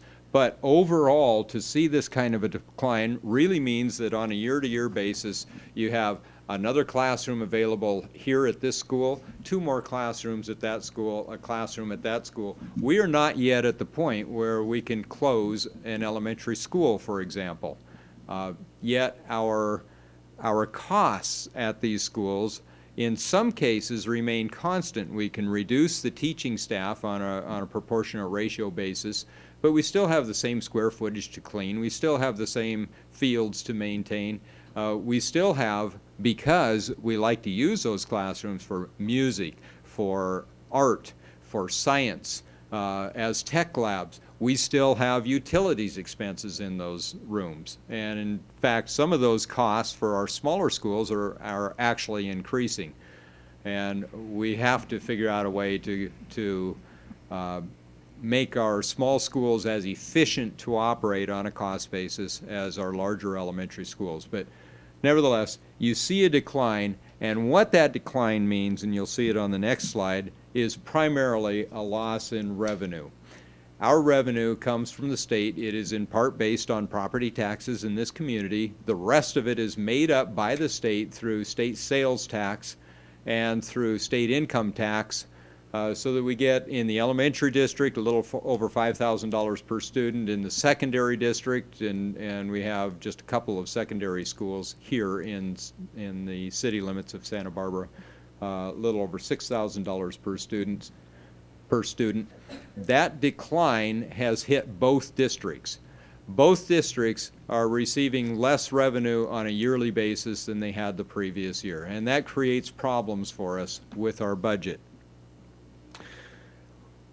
There are some possibilities of major increases to the revenue. One of them is for our district to reach basic aid status. We have a number of other elementary districts in our area, Montecito Union, we have Cold Spring, we have Goleta, that have already reached basic aid.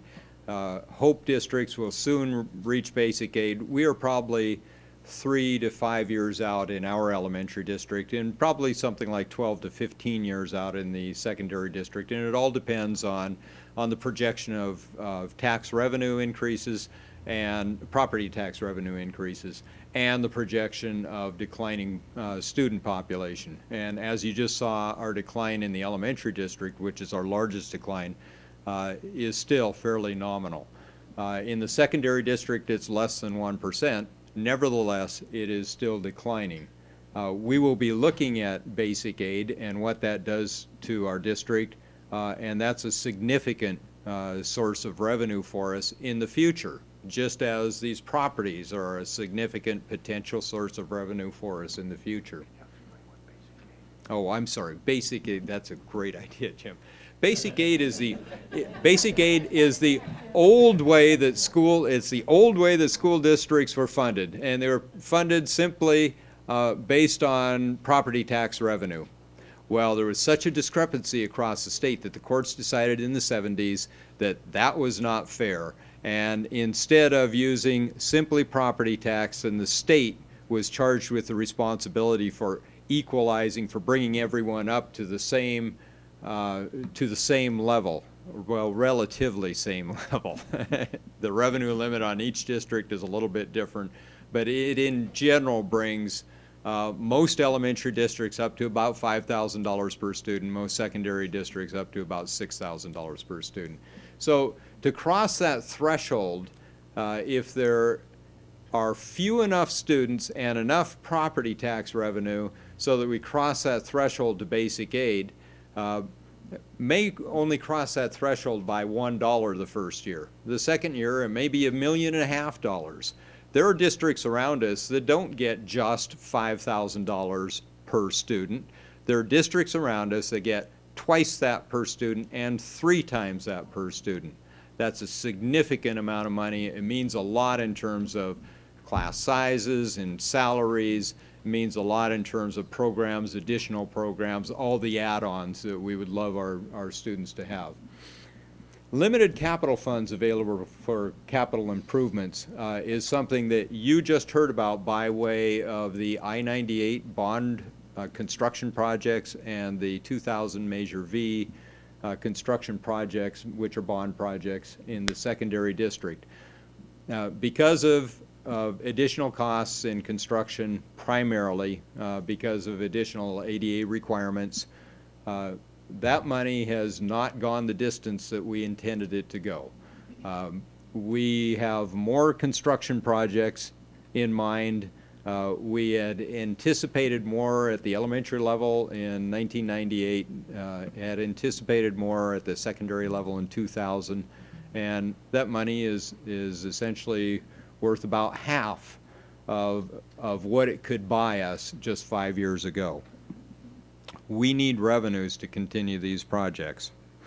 The next one down you see, the non-use fee paid to the state annually on this property is only $30,000. It's almost $70,000 on the other property. So we do pay something on this property. That's not a primary need, however, but I do want to establish that the property doesn't just sit there. It does have some negative impact on us.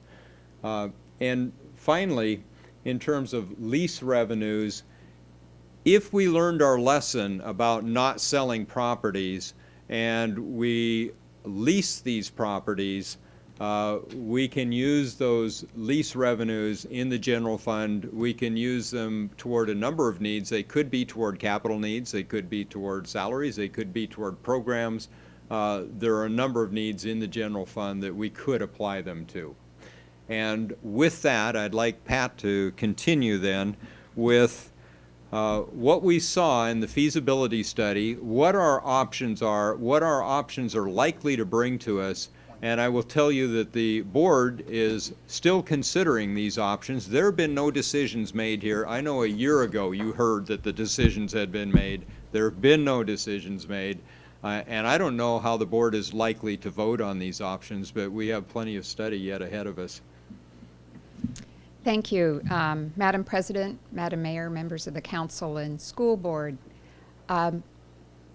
Like to run through a little bit of background about the property. We will be presenting some of the information that's in the feasibility study. We had hoped we'd have the final study in hand to be able to give you copies. We will do that when we have it. We've had to piece together the draft, and then it was done as like an addendum, and I do have a table for you that summarizes the data. I'd like to go through it first before we hand this out. First of all, this is the Hidden Valley property. It came into the school board's or school district's ownership 1967, as I recall, quite a long time. It is just over 12.5 acres. Royalboro, whoops, I'll get it. Royalboro Creek is along here.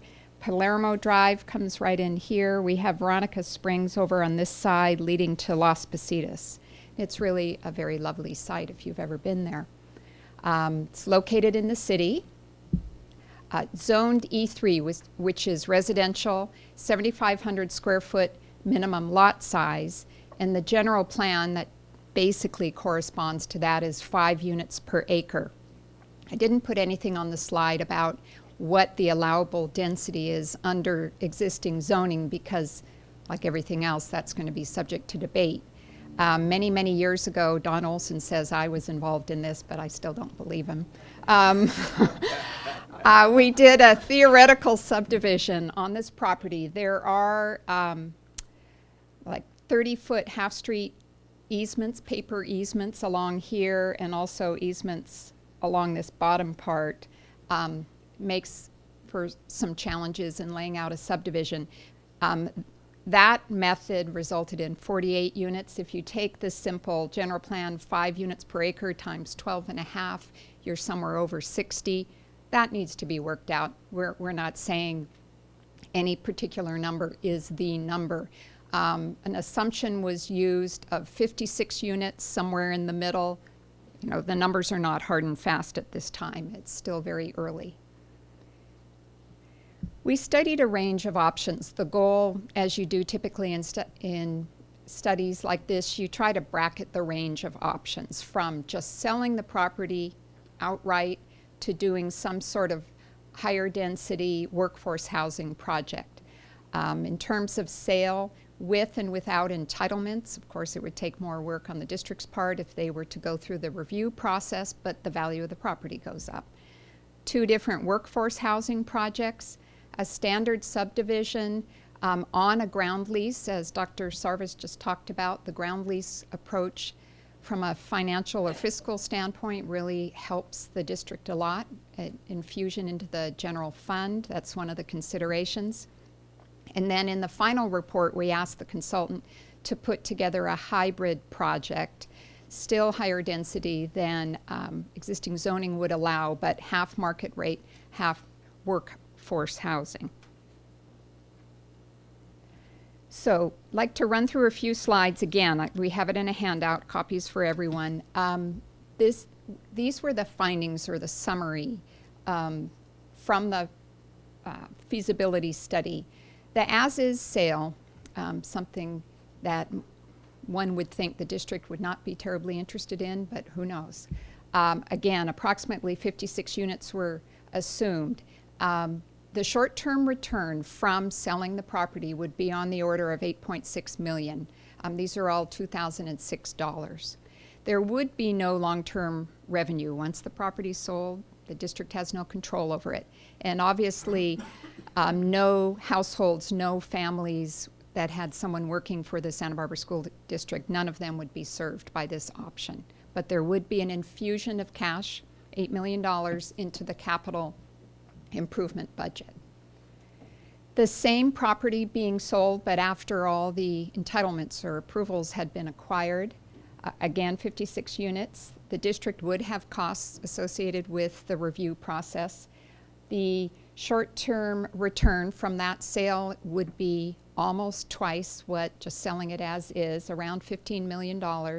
Again, no long-term revenue, and none of the employees of the district would benefit from a new home unless they had some other means to purchase that.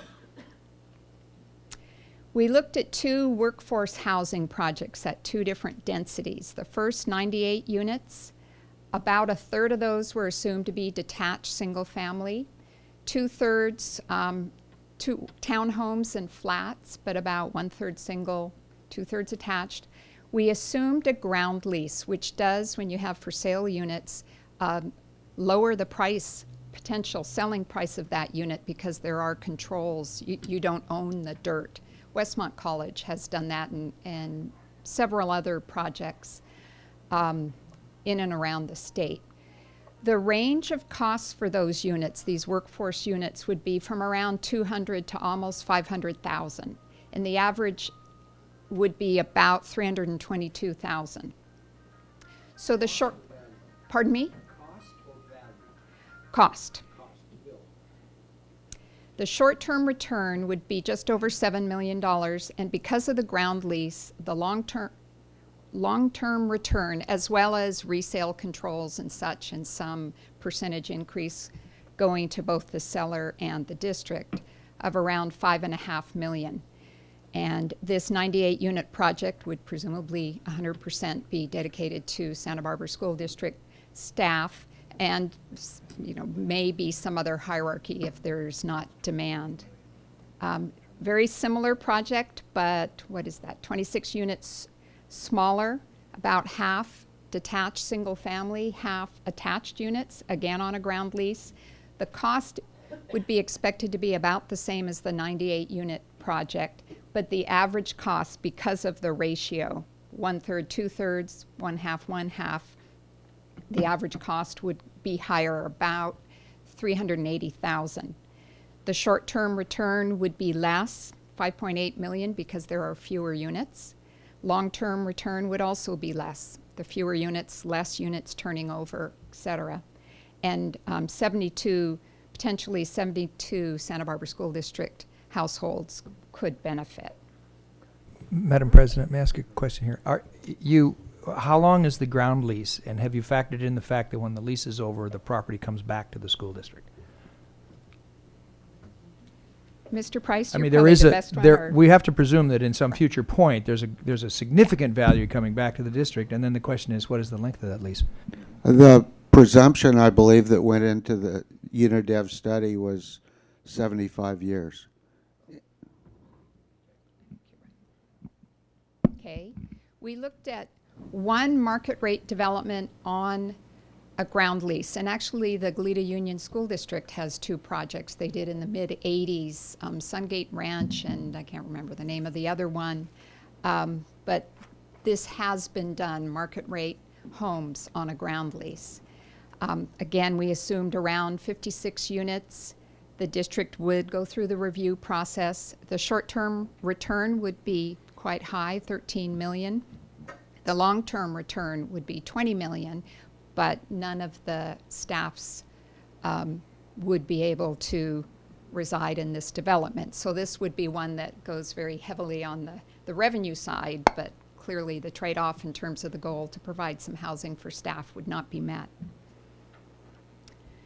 The hybrid development, which was intended to be half workforce and half market rate, this one also had half single-family, half attached units on a ground lease.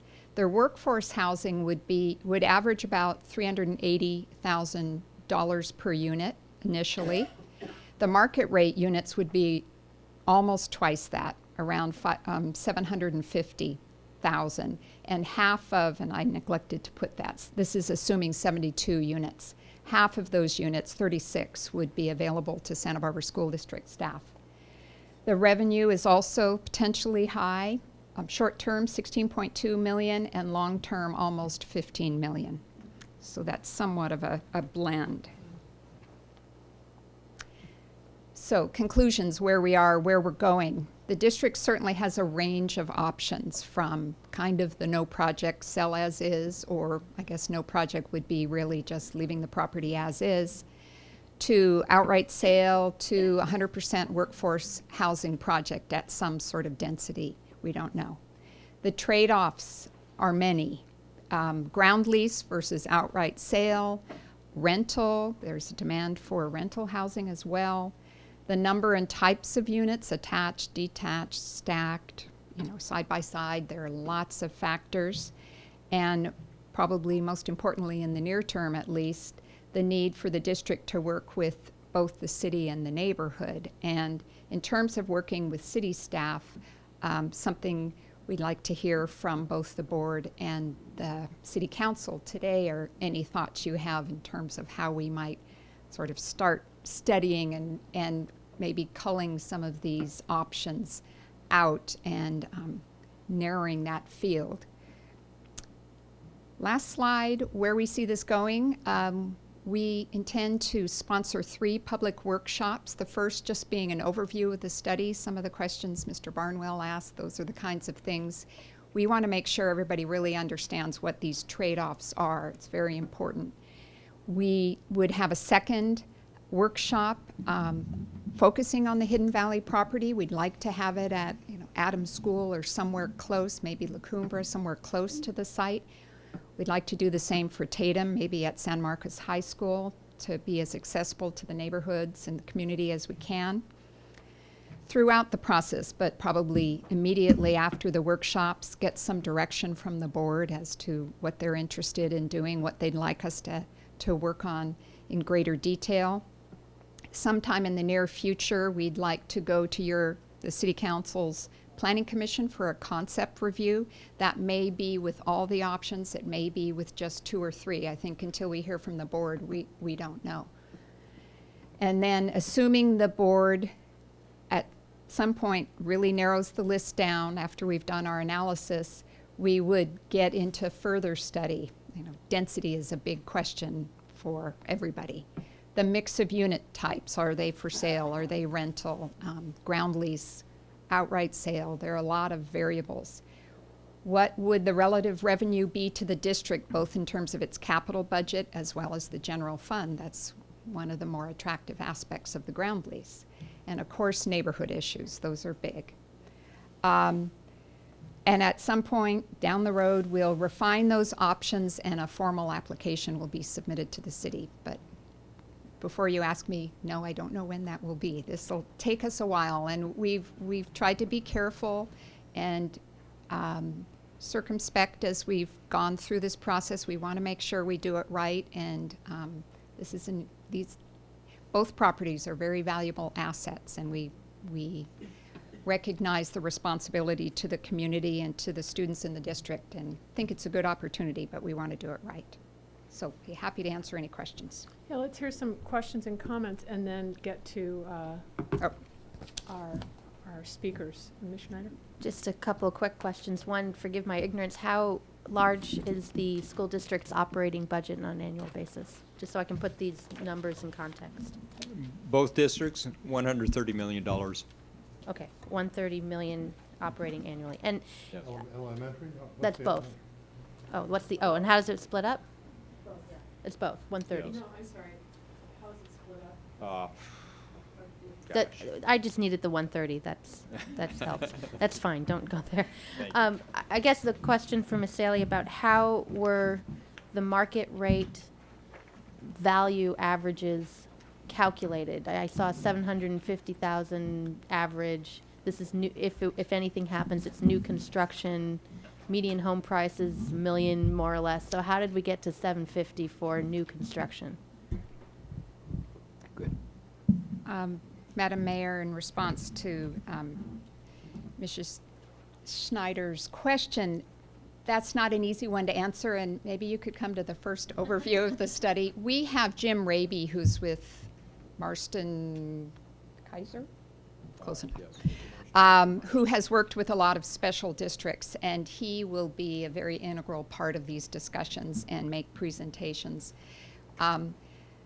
That's a very important question, and I wouldn't want to give it just a quick answer, but a very valid question, and we all need to understand things like that. But to elaborate on it now, I think would be doing a disservice. I can give you a brief answer, though. Good. It's primarily because of the land costs that this is such a reduced cost for a house. I mean, it's essentially $1 million house with the land cost backed out.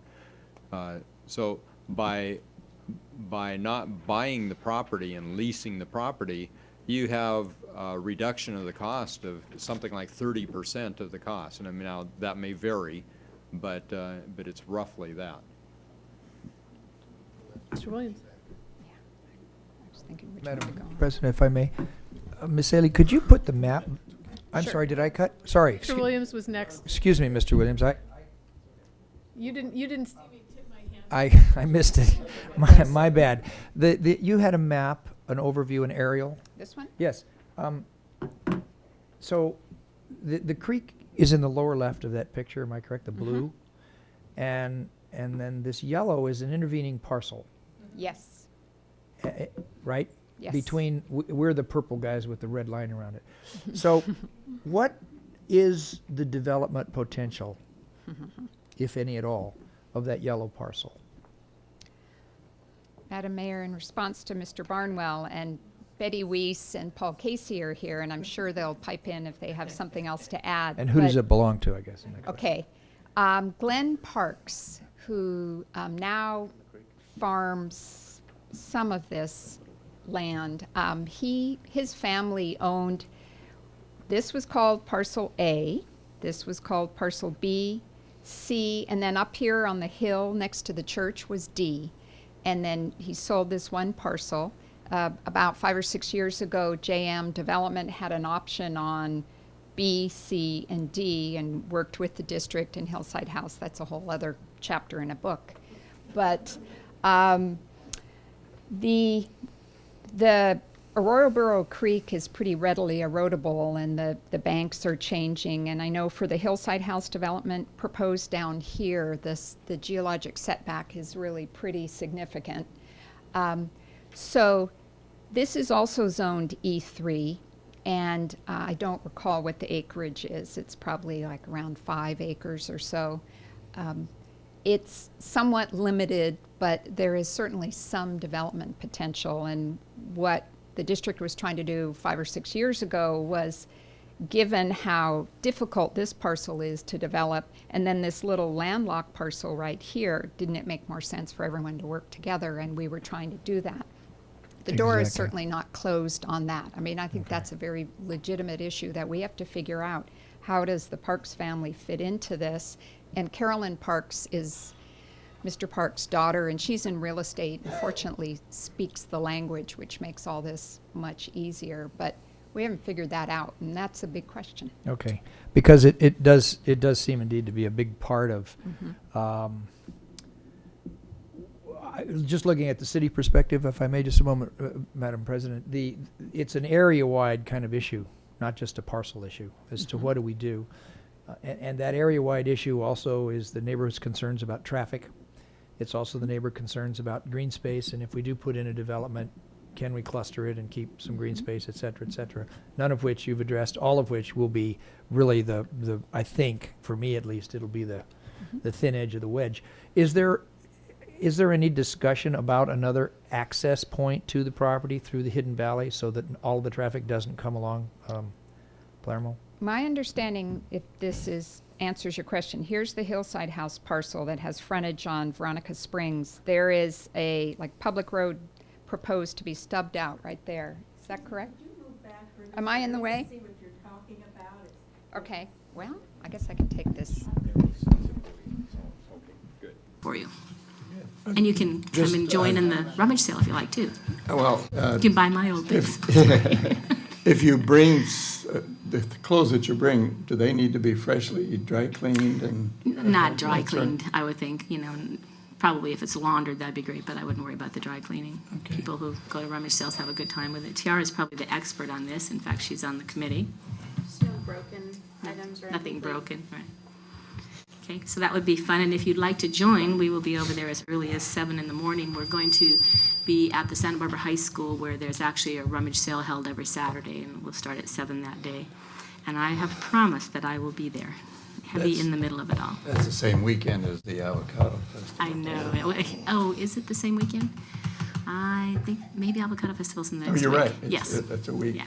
It's a week late. Okay, so did you hear that plug for the Avocado Festival? Yeah. The following week of the 8th and 9th, I believe.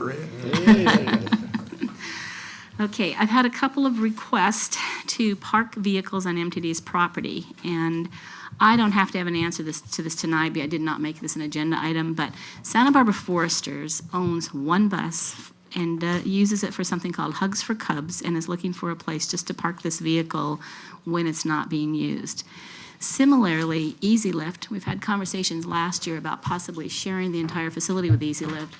We're not discussing that at this point. Ernesto is the new Easy Lift director and has merely asked that we consider allowing 3 of their buses to park on property, remembering that their buses are about half of our size, and that if we do